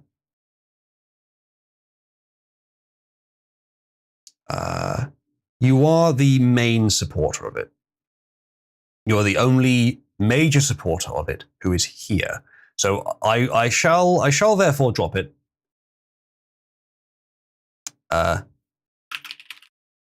Bring thanks to Nacho's generosity. The JF voice has been dropped. Okay, good. Move on. That's cool though that we're going back to the moon. This mission, for those that don't know, was just a flyby, but a future mission will actually go to the moon. This was sort of a test case for that. At Ginger Daniel. I almost did, but no. Okay. Next up. Top DOJ official says no new Epstein-related charges are likely. Deputy Attorney General Todd Blanche says the entire world can see whether the Justice Department got it wrong. It doesn't look good. What I was going to look at this article for, in particular, is not just the disappointment of this, but do they say why? If they say, I'm sorry, we know there probably are guilty, powerful people out there, but we just don't have enough evidence to arrest and convict them, I'll be very disappointed and still skeptical, but that kind of makes sense. But if they say nothing, it doesn't look good. A top DOJ official said Sunday there would be no new criminal charges, etc., etc. Quote, I can't talk about any investigations, but I will say the following, which is that in July, the Department of Justice said that we had reviewed the files, the Epstein files, and there was nothing in there that allowed us to prosecute anybody. Blanche added that the entire world can look and see if we got it wrong. There's a lot of horrible photographs that appear to be taken by Mr. Epstein to people around him, but that doesn't allow us necessarily to prosecute somebody. Why not? What did the photographs contain, and why haven't you? Well, if you release them, I mean, I guess that could be very bad. Don't release them if they're literally child porn, but if they incriminate someone, I mean, it did. Prince Andrew, he hasn't been arrested, but he's literally a royal. He's been deposed. Actually, no, he was arrested, wasn't he? Yeah, that's something we did right, at least. On Jan 30th, Blanche announced the DOJ is releasing 3 million pages of documents, photos, video footage, and other material related to Epstein to an accomplice Ghislaine Maxwell to comply with the law that was passed by Congress. Attorneys with the department had been going through the files. That's January 30th. That's ages ago. That's not news. We took great pains to make sure we protected the victims. Every time we hear from a victim or their lawyer that they believe that their name was not properly redacted, we immediately rectify that. I'm okay with that. The victims aren't the ones we need the names of. The DOJ had reviewed over 6 million pieces of paper, thousands of videos, tens of thousands of images before they were released. Lawmakers who took issue with the DOJ's efforts on Jan 30th and 31st could not have reviewed all the documents, images, and materials he noted. There is no way they have spent any time looking at the materials we produced, because I know the materials we produced them on Friday. By Saturday, they're already complaining about what we did. So the thing with this is, everyone's very disappointed because they assume, probably rightly, that very famous and influential people used this sex trafficking service and need to be pursued, arrested, and jailed for a long time. That's probably true that they did. But if you don't know who, or you do know who, but you have no evidence, many people would say, fuck it, arrest them anyway. That's quite a big line to cross if there is no evidence against them. Now, these are rich and powerful people, and they're using a service like this, which is designed for rich and powerful people.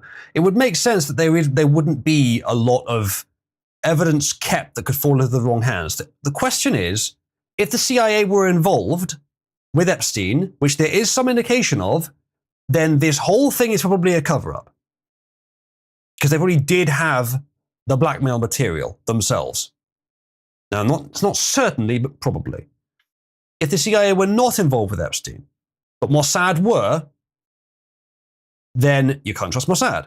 I mean, you can't anyway, but less now. They've actually aggressed upon the US now, and thousands of children. And that should be a problem in and of itself. That should change the situation. If neither of them were running Epstein, which I think is very unlikely, it's possible that the evidence was never relayed to either of them, and thus we shouldn't expect them to have had it, and it could easily have been destroyed, especially under Biden. Now, all of this is not necessarily the most likely course. The idea that the people involved are either compromised or having information hidden from them internally because of compromised people higher up the chain, maybe Trump, is possible. Some would assume that's the more likely. But it is not the only option. I think there's many other ways that we could end up in this situation without Trump or anyone around him being compromised. But as I say, if the CIA were involved in running Epstein, which seems fairly likely, they probably did have the blackmail material, but not certainly. And if it was just Mossad, then that paints a very, very poor picture of Israel, poorer than we already assumed without this. So, either way, it doesn't look good. It still doesn't look good for Trump. Even if, what people want is a rigorous investigation, at least into the prime suspects.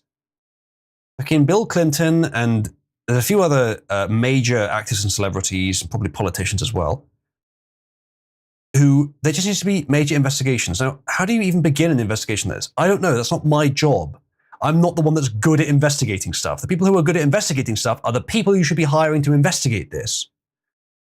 I'd rather you put the manpower into hiring investigators than into reviewing the files and releasing them, to be honest, because that takes a lot of fucking effort, redacting it all.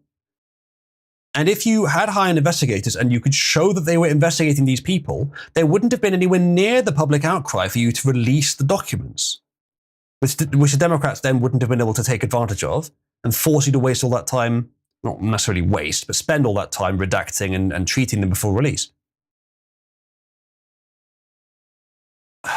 So, may have been mishandled, like severely, but also I don't have enough information about what they have, what the procedure is, all that stuff. It's the kind of thing where if you were in a room with Pam Bondi or Trump or probably a few other people, this guy as well, for 5 minutes, and they were allowed to speak candidly, they could explain why things haven't happened yet. It might be that. It might be that kind of situation where they're not compromised. They didn't have the data, that they didn't have the blackmail data. Maybe it was destroyed under Biden, or maybe they never had it in the first place. You know, or the innocent version of events. But there's just some really good reasons why they haven't proceeded yet. Now, it's possible. I wouldn't assume that, but it is possible. It may be that they just literally have no lines of investigation that they can pursue. It doesn't seem very likely, though, does it? We need L. I only watched Death Note for the first time about a month ago. It was quite good, actually. We didn't finish it, though, did we? After spoilers for Death Note, right? Ready? After episode 25, there's like 12 more episodes, I think. We haven't watched them yet. We didn't get to them. But I think from what people were saying, they're not that good. They're not as worth watching.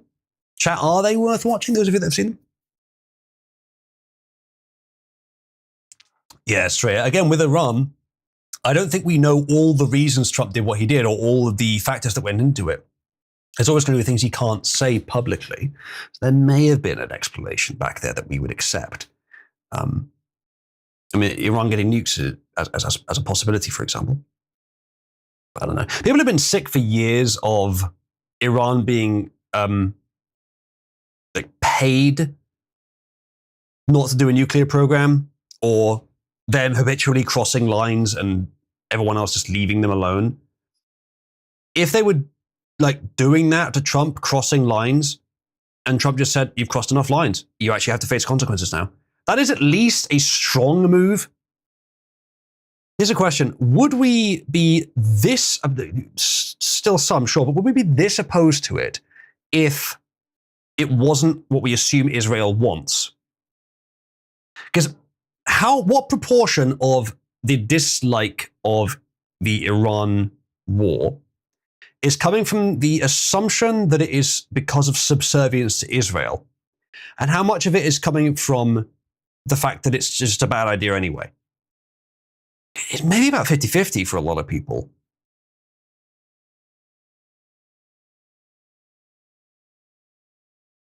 I'm not sure, but that's a question worth pondering, I think. Let's move on. Trump orders release of government files on aliens and UFOs. Now, I believe, I think I saw a video on this a little while ago. Every time this happens, unidentified flying object does not mean intelligent extraterrestrial aliens in a spaceship. It means an object that flies that has not been identified. Usually, it is some sort of camera glitch or some sort of atmospheric effect, or an experimental aircraft, which were often researched at Area 51, which is why there's so many sightings around there. Including, as far as I recall, there may have actually been a saucer-shaped one at some point that they experimented with, but I'm not sure about that. Or like CGI or faked. If the government's releasing it, that last one's less likely, but still possible. So when you see stuff like this, it's never aliens, guys. It's objects that are flying but aren't identified yet. Trump accused former President Barack Obama of disclosing classified information regarding extraterrestrial life. Wait. Trump accused Obama of disclosing classified information. That would be his right to do, though. What's going on there? Trump is ordering government agencies to release information about extraterrestrial life and related phenomena, according to a late-night Feb 19th Truth Social post. Quote, based on the tremendous interest shown, I will be directing the Secretary of War and other relevant departments and agencies to begin the process of identifying and releasing government files related to alien and extraterrestrial life, unidentified aerial phenomena, UAP, and unidentified flying objects. Why is UAP and UFO different terms? They mean almost exactly the same thing. I guess because they're not always objects, but phenomena and objects are basically the same thing. And any and all information related to these highly complex but extremely interesting and important matters. Got it. Okay, so that's likely an attempt to distract from the war to some extent. But saying government files related to alien and extraterrestrial life, related to, what you mean is This is not alien extraterrestrial life. There, now the file's related to that. So yeah, that's a bit deceptive. I tell you right now, chat, it is the default assumption, but I tell you with decent certainty that there is no historical encounters with extraterrestrial intelligent aliens on Earth. There have been none. That will be my assumption with almost 100% certainty. The possibility that Earth is a reservation inside a colossal galactic empire is unfortunately not the least unlikely possibility. But I think failing that, there's no chance that it's happened. And even in that case, the chance is low. Space is big. You don't crash land on planets. I don't think that's really how it works, unless you mean to. So there aren't aliens. But when they mention it, doesn't mean they're saying there are. UAP is a new code to UFO because UFO is used to smear us on credible. See, if that's all it is, that's not good. Nacho says, I care about the pedo child eaters, not aliens. Nachos, don't care for them. You're going to arrest them, condemn them. You're not supposed to care about them. Yes, I'm slightly twisting your words there. The post followed former President Barack Obama's comments on alien life in a podcast interview on February 14th. Oh, okay, revealed the classified information while he's not president anymore. All right, that's different then. In the interview with podcaster Brian Tyler Cohen, Obama was asked whether aliens were real, to which he replied, they're real, but I haven't seen them and they're not being kept in Area 51. There's no underground facility unless there's this enormous conspiracy that they hid from the president. What do you mean they're real then? You haven't seen them, then how do you know they're real? Aliens. Fuck's sake, Obama. What did you mean by this? After the interview went viral, Obama said in an Instagram post that he was trying to stick with the spirit of the speed round, adding that the odds are good there's life out there. Okay, that's correct. Odds are, yes, there are. However, saying they're real, did you not think maybe that would give people the wrong impression? Ooh, I'd actually never seen a picture of that, Revlon. Yeah, that is a... That's probably the origin of all the flying saucer conspiracy or sightings. I didn't. I knew of this vaguely, but I couldn't remember if it was actually real or not. But yeah, it looks like it is.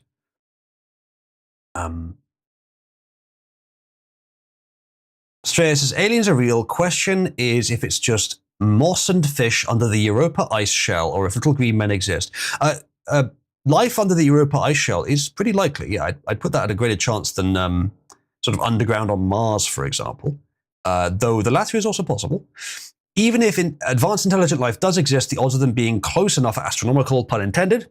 But then, again, space is so big. It's big, so maybe we are the one in a gazillion fluke with Klingon neighbors.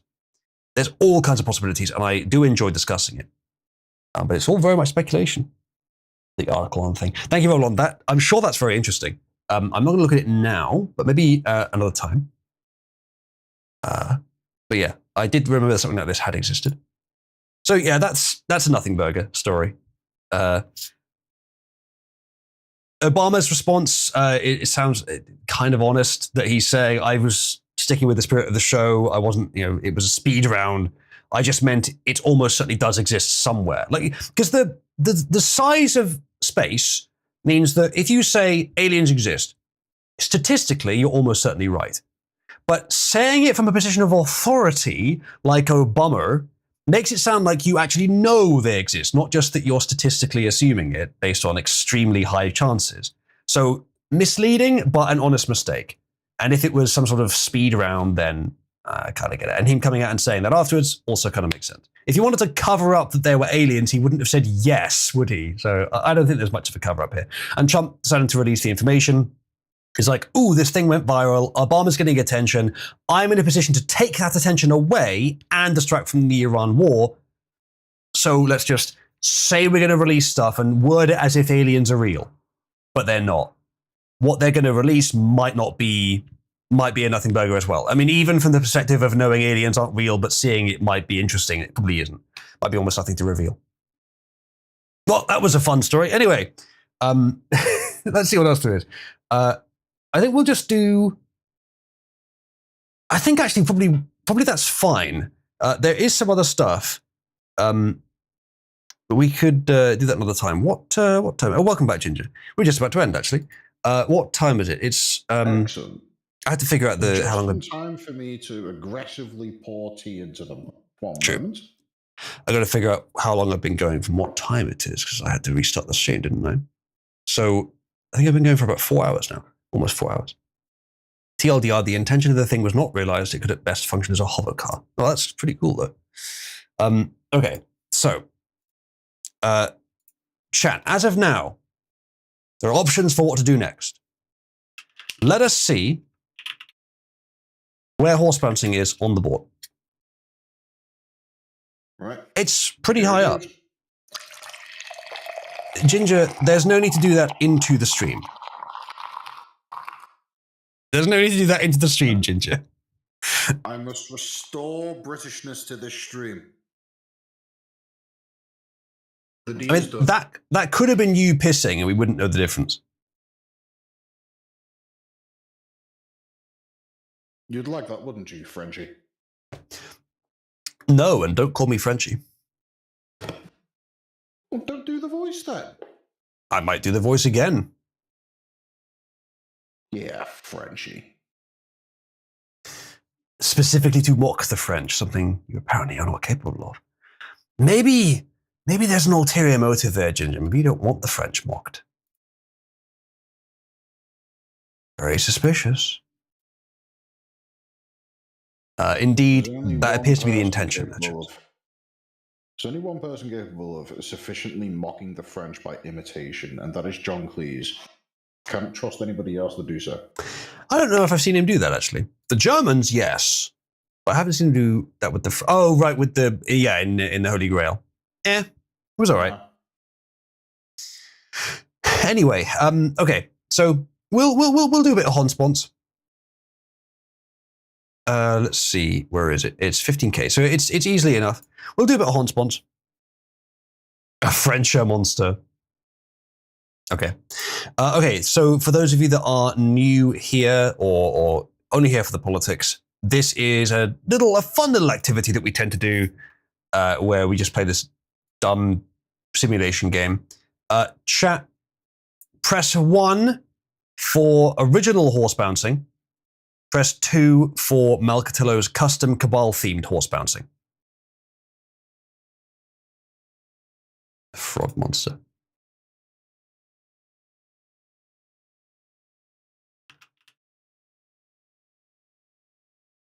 All right, I've pinged Honsponsor.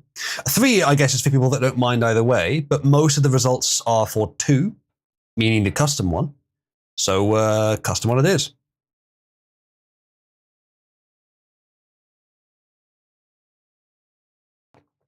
All right, folks. Oh, good timing, Marketo. 7 straight. You want to link the source of your 7? The alternative Honsponsing game. Fuckching horse bouncing. Right, here on screen are the options for this contest. When we click start, they will start bouncing. But before we press start, you must enter your choice. If you enter it by color, that'll be more convenient for me. But you could also do name if you really want to. But just remind me if I miss you. Type in your bet into Discord chat, and if you edit that message, it will be invalid. Type it in before or right at the beginning of the round. We'll be a little bit flexible on that, just not once the round has got going properly. Here are the options on the screen before you. Pick one that you like. Go ahead and type it in chat, and we'll start the first round.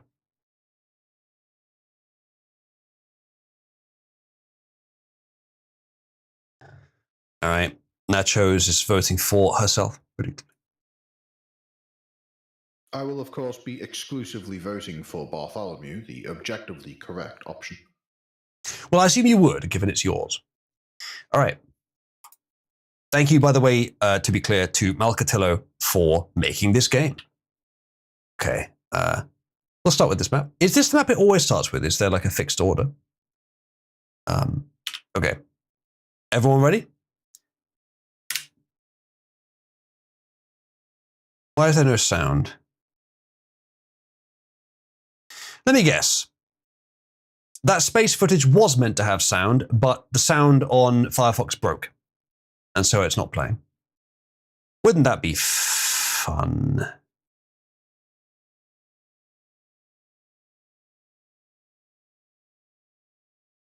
Yeah, it's not playing it. Okay, after this round, I will restart Firefox. Ghost, it's to punish you for being productive, I guess, or something.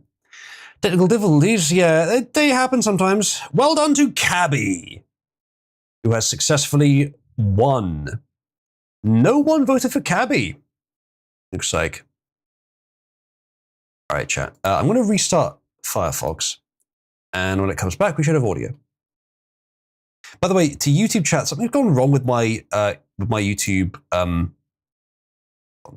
It might be this. If I manage and disable, I see that there's someone chatting in YouTube, but it's not. My YouTube chat just keeps crashing. Can I get it to load like this? Nope. Every time I try and load the YouTube chat, it's just the monkey with it's just crashed. It doesn't work. That's odd. So I can't see your chat. You'd have to join Discord or send it somewhere else. Okay. So I need to restart Firefox. So it'll be right back, chat. If Firefox, just how low the Chrome Windows bar is to be less desirable. Chrome is okay. I just prefer the way Firefox does its UI and some of the settings. I haven't sort of reviewed that choice in like 3 or 4 years, but the fact that Firefox has a built-in sidebar that you can then put a vertical tree tab organizing extension into gives it a big leg up, because that is a significantly better way to organize tabs. And the tag organizing system that I'm using, called Sideberry, is easily the best one. There are others. Yes, I know that there are variants of Chrome that have a sidebar. None of them are anywhere near as good as the one, the Sideberry one that you can only get on Firefox. At least last time I checked, you didn't only get on Firefox. Okay, having restarted Firefox, that should be better now. We will see. Give it a sec to load up the game, and then I'll show it again. Right. Chat, place your bets and do it quickly, because we'll move on to the next round.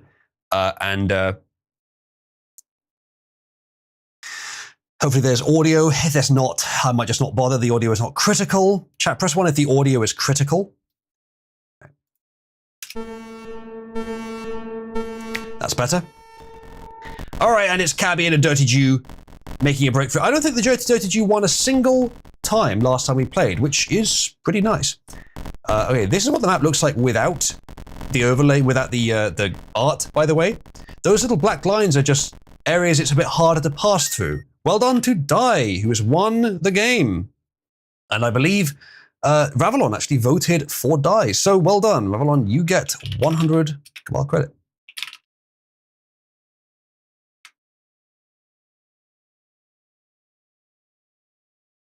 That map is 2 wheelchair accessible. That must be it, yeah. Activate Dresden mode, you say. Well, let's have a look. Where is Dresden mode on the board? It's number 1 on the board. Chat, if you don't want Dresden mode, now is the time to vote against it. /denounce Dresden mode.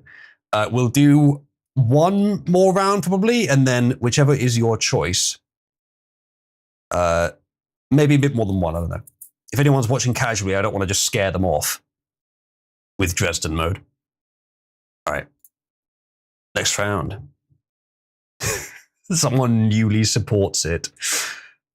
Vote against it and I will hunt your entire bloodline and feed them to small dogs, says Wolf. What, like nachos? Everyone place your bets. Nachos, why are you always talking about vaginas?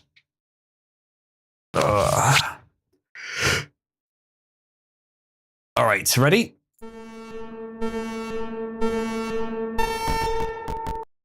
Oh, Aiden's escaped. All right, Pixie's in with a good shot here. Nachos with a decent line. Could be Nachos. Very good line. Oh, very close from Nachos. Almost bounced in the right direction. Cabby's in the end zone, and there's Cabby. Cabby wins. Well done to normal Cabby. Again, no votes for Cabby. Votes for other characters, but none for Cabby herself. Right. There you go. Okay. It looks like Dresden mode is still widely supported. Clanker stole my win. Yeah, you probably would have won if the Clanker hadn't snuck in there. Chat, we'll probably just do one more round normally, and then we can activate Dresden mode after that. Silly though that is. Okay. And the map. This one. All right, place your bets. I think you already have. Ready? And. Oh, wait, that's for last round. Well, yeah, place them again anyway. All right, and.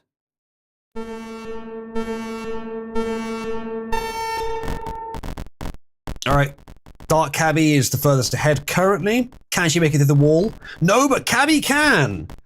Cabby succeeds where Dark Cabby fails. Cabby's the only one that's made it through that first wall so far. Can she get the angle to go up? Yes, she can. She's found it. Dark Cabby's made it through the wall, but going back again. Pixie has made it through the wall, but it looks like it's Cabby's to lose here. Pixie's making her way along, but is it too little too late? Cabby's in the end zone. Looks like she's got the line.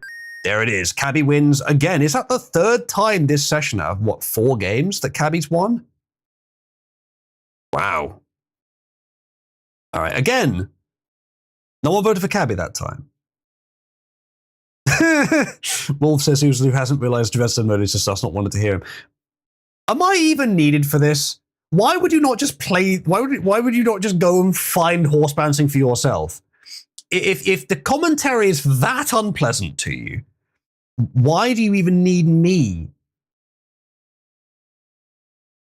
Cabby's doing drugs. Nah, she's a sporty tomboy. What can you say? You're suffering. We want to see you try to talk, but not be able to hear you. It's a special thing. I see. Okay. Didn't it start as an endless live stream? I don't think so. Thank you, Ginger. Bartholomew has not won one yet. Okay. Yet. Well, maybe it'll change. One hand, I enjoyed the host interaction. On the other hand, fuck you, it's funny. Okay, fair enough. Okay. In that case, Dresden mode it is. If anyone's watching, do not. I'm about to activate Dresden mode, which is just an extremely loud version of the game, where all the sound is boosted. Now, the sound is boosted, but then limited. So it doesn't go above 0 decibels. Like negative 0 decibels. So it doesn't, the sound volume is measured from negative. So negative 30 is like sort of background music. Negative 6 is the loudest a voice tends to get, or roughly. Negative 6 is like speaking volume. And then 0, or negative 0, which sounds wrong, but kind of makes sense given the paradigm, is the loudest you're supposed to use. Above that is peaking. So if I left this alone, it would be plus 18 decibels. With the peak limiter, it drops it to 0, but it's heavily distorted. I think it might be bad if I remove the limiter. I think I might actually hurt people. And I don't think I'm going to do that. But you can enjoy it anyway with the heavy distortion. Right, let's go for the next round. This is fine one to do it. We could play it without the map part today. Okay, place your bets, chat. We'll play this famous original horse bouncing map.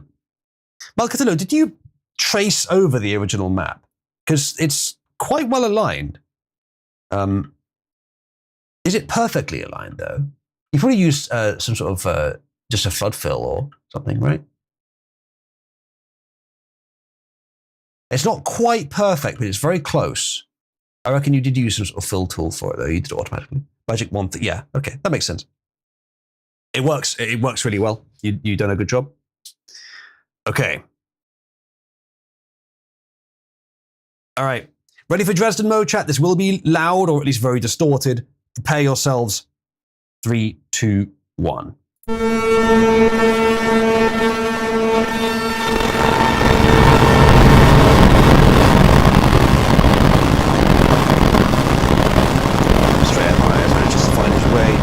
Towards the end zone here, into the legs.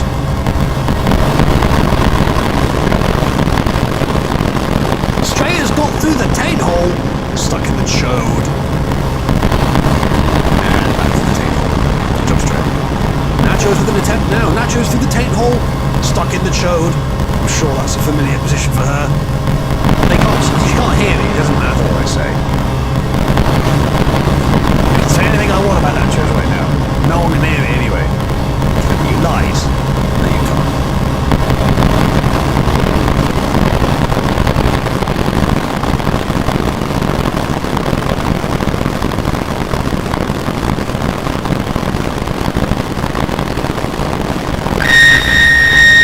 Archie stole it from Nachos. I think the issue is it's still ducking under my voice. Let me see if I can. God, you can still hear the reverb, can't you, chat? Okay. I did not recall the victory screech. Good lord!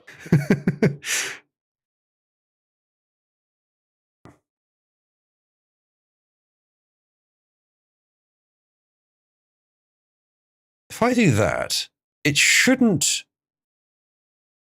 be able to be overpowered. The sound. It shouldn't duck under my voice. Let's try the next round. Archie wins. Did anyone vote for red? I don't think so, but ping me if you did. Okay. Next round. All right. We got the donut. All right, chat. Place your bets, and we get to test if the thing I changed with the audio should work. This is what I did last time, and it didn't work then. But it should do. All right, ready?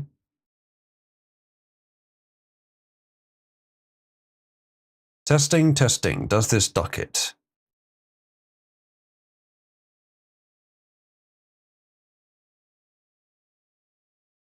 You got no sound at all now.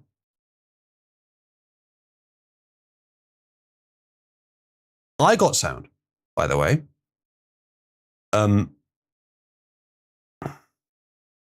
Wait, audio out is disabled now on those.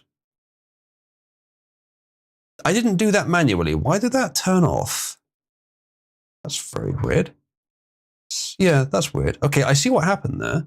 Well, I think so. Okay, apologies for that. I don't know why that turned itself off. We should get it right this time, though. Mofaku. Cabby wins again. Well done, Cabby. Mofaku voted for Cabby, so grant Mofaku 100 horse bouncing. Well done. Yeah, Straya, I appreciate the implication there. Not quite what I meant. Okay. Go to the next round.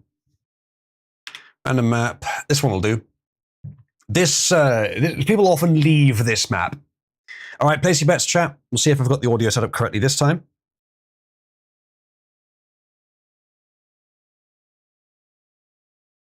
Okay. 3, 2, 1, go. Okay. It's coming through to you and it looks like it isn't ducking.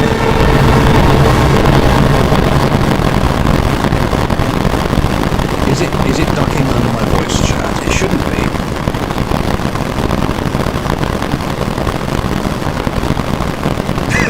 Okay, good. It's working. My fix has worked. And it's Archie with the steel chair. Well done to Archie.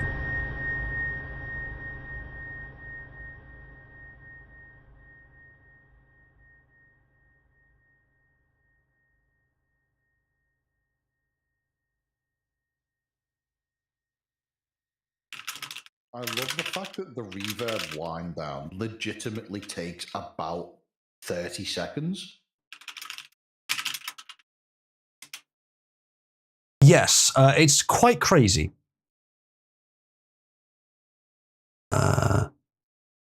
Okay, so the Dresden mode, I assume, was not ducking under my voice this time. So good. Right, who voted for red? Mofaku did. It's your second win in a row, I think. Grant Mofaku 100 horse bets. Okay, well done. Next round. Okay, we got the maze. Ready? Place your bets.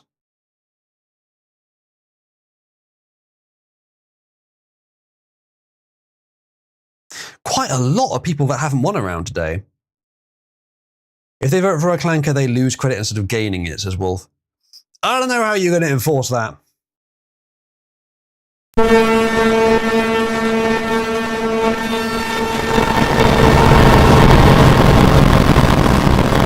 Nacho's taking the lead, using the wrong path towards the end, followed by a dirty Jew, just like in real life.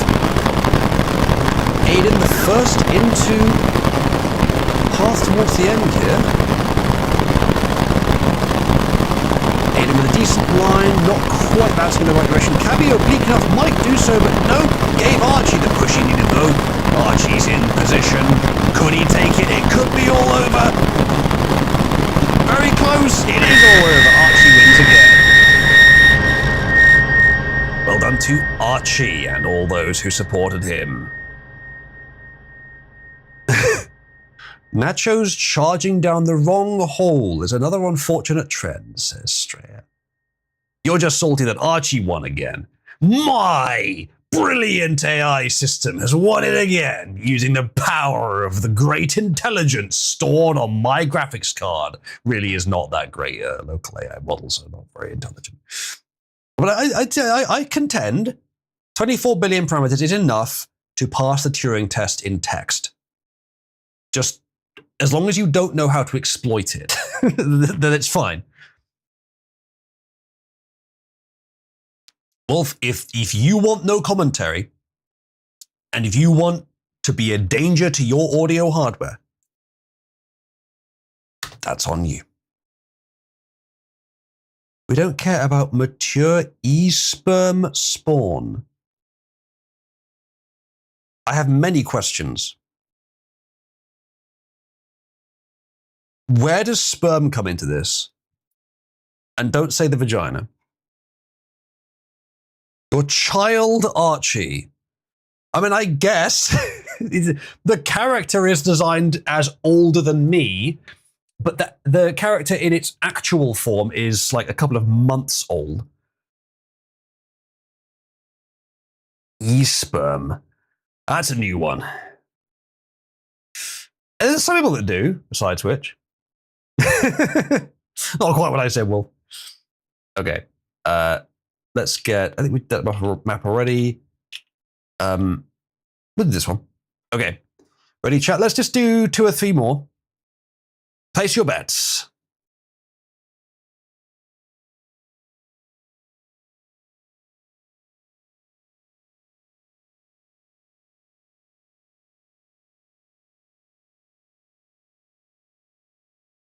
Okay, let's go. Cabby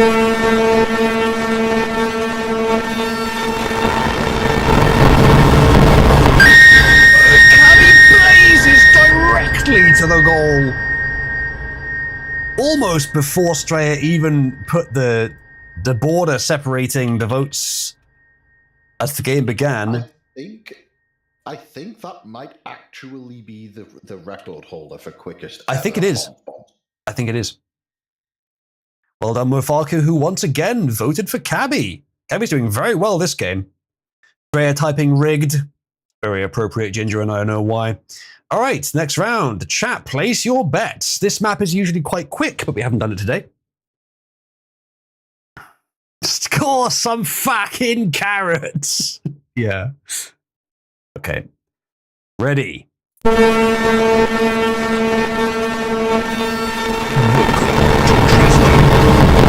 Pixie! Go by the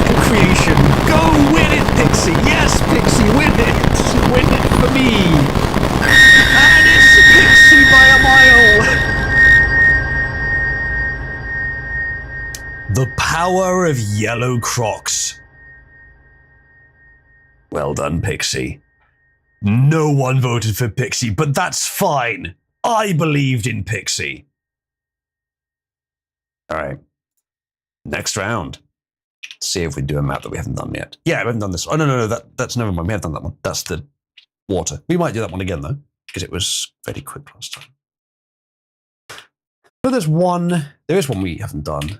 Why is it not showing up?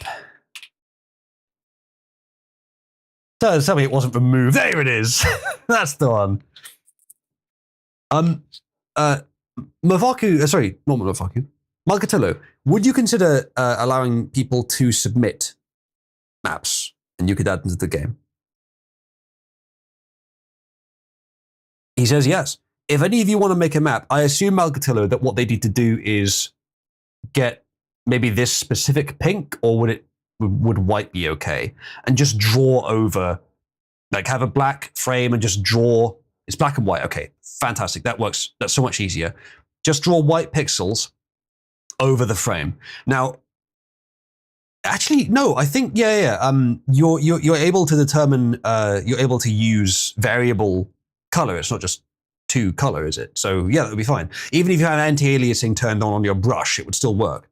So yeah, chat, make some maps. You could just whip open Photoshop or go on Photopea, which is like an online Photoshop equivalent. Hello, 8-Bit. We're ending soon, by the way, but we're just doing some horse bouncing. Use Photoshop or Photopea and get a black frame, 16:9, I assume, and then just get the white brush tool and just draw over it. You can make your own map. Send it to Malcatillo, and he's said that he'll add it to the game. Don't expect him to add it like immediately or anything in his own time, obviously, but I think that would be appreciated if anyone wants to do that. I have to change formats sometimes, but yeah, okay. By the way, 8-Bit, I feel it obligated since you have just joined. We are currently, by popular demand, in Dresden mode, which means that the game sounds are turned up a lot. So prepare yourself when the round starts for very loud audio. Wolf, why have you done this? 8-Bit, imagine for a moment the sound of a bomb falling on the house next door approximately 100 times per second.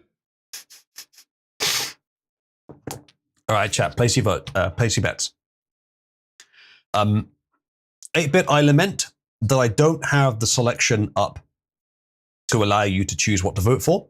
But if you see other people voting for something in chat that you want to vote for as well, go for it. It's free to enter and you get coins if you win. There you go. Okay, fantastic. Let's start. Ready for the loud noise, everyone? Straya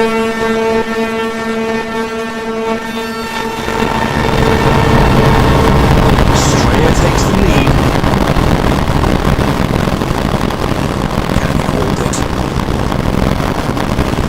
Several attempts to take a shortcut, but no one succeeding. Straya pushing it on back. Nachos has made it through most of the shortcut. Could this be it? Nachos is into the end zone. A heroic comeback from Nachos. Well done for Nachos. I thought when everyone else went around the long way and Nachos was stuck and not able to get to the briar patch, I thought she was doomed. But then Straya pushed everyone fucking backwards. They all got pushed backwards, and Nachos just stormed through the briar patch and won it. Yes, Nachos, well done. You've won by taking the tighter, more difficult back door. Mofaku, I'm not sure that one would work because that appears to have used a bunch of chromatic anti-aliasing. With the green, the blue and orange. I don't know though. I don't know how resilient Malcatillo's system is to colors where they're not supposed to be, but it's supposed to just be a mask. So the closer you can get to just, okay, turn it grayscale is at loads. Okay, that works then. The closer you can get it to just grayscale, just gray with zero saturation, the better.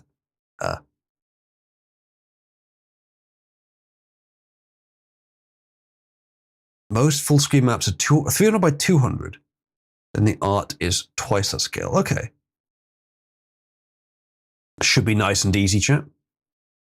How are you marking the start and end point on the map? Are you doing that? Is that hard-coded? Colors being where they shouldn't is the issue of the century. Isn't it just? I don't think I like Dark Cabby based on horse bouncing. She might be retarded. Look, she's won quite a few in the past. Hard-coded, fair enough. That makes sense. You could have a green dot and a red dot. But in your own time, obviously. Dark Cabby is the only AI character in this system that I never made. It was a proposed idea, sort of a joke, actually. But I may do it, but I want to get Cabby right first. All right, chat. We will do one last round, and then we'll wrap up and maybe go and watch something. Go ahead and place your bets, chat. Place those bets. Oh, pay the winners from loss. Oh, okay, yeah, sorry. That makes sense. Wolf and Nachos. Don't think anyone else.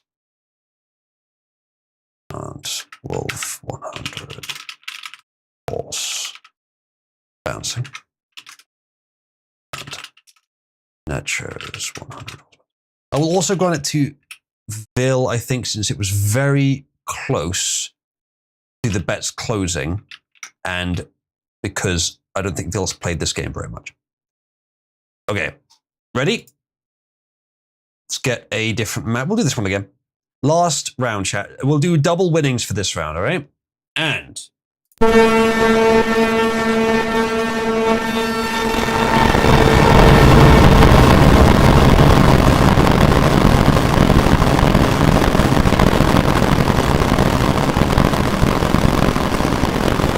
there's no point in me trying to commentate. You can't hear me anywhere.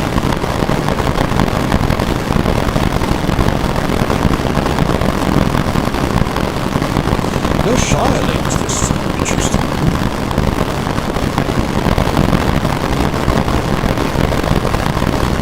Uh-oh. Uh-oh.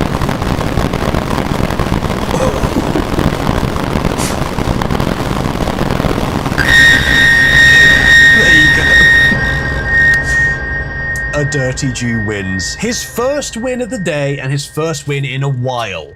No one voted for the Jew. And so no one wins double money. Welcome, Nomon. Good timing. Nomon joins and then suddenly a Jew succeeds? What can we infer from this? Yeah, I don't know, Wolf. I don't know. I think maybe you're not quite the Ubermensch you thought you were. Yeah, the Jew won double. As soon as there was a lot of money on the table, the Jew suddenly jumped into the victory position. They get really motivated indeed. Okay, chat. That'll be the end of the stream. Where you go ahead and disable all the Dresdenery. Oh, that one needs to be on. The old pin repurposer.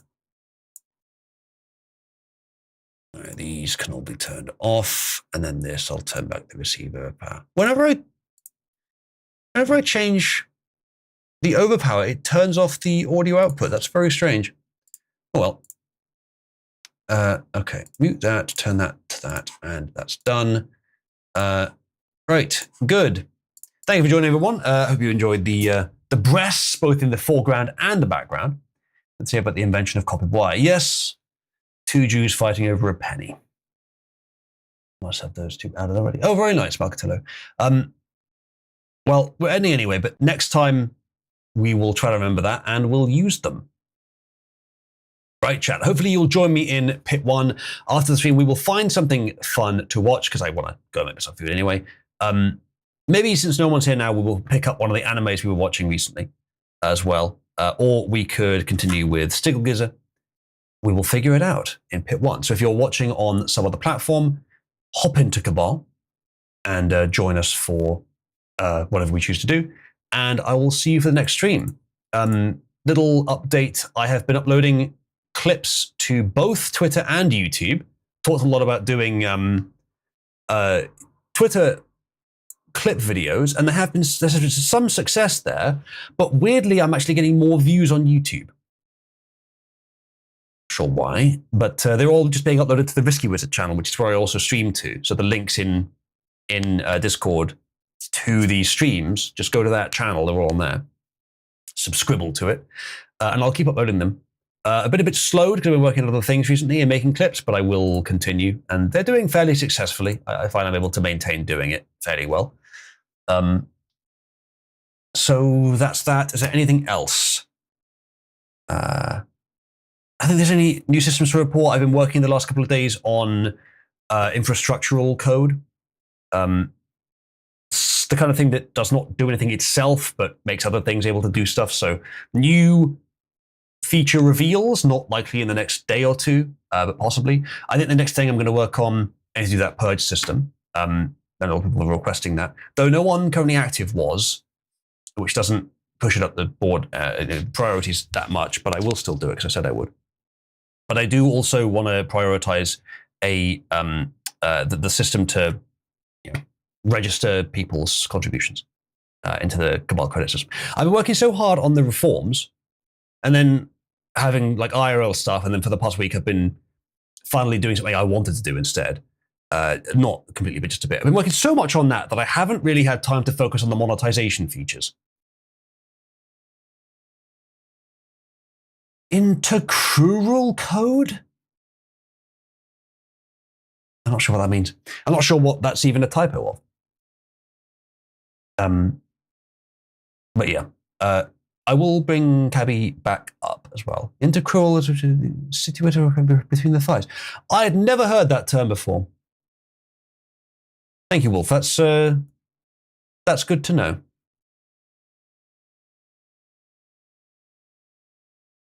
Love the series?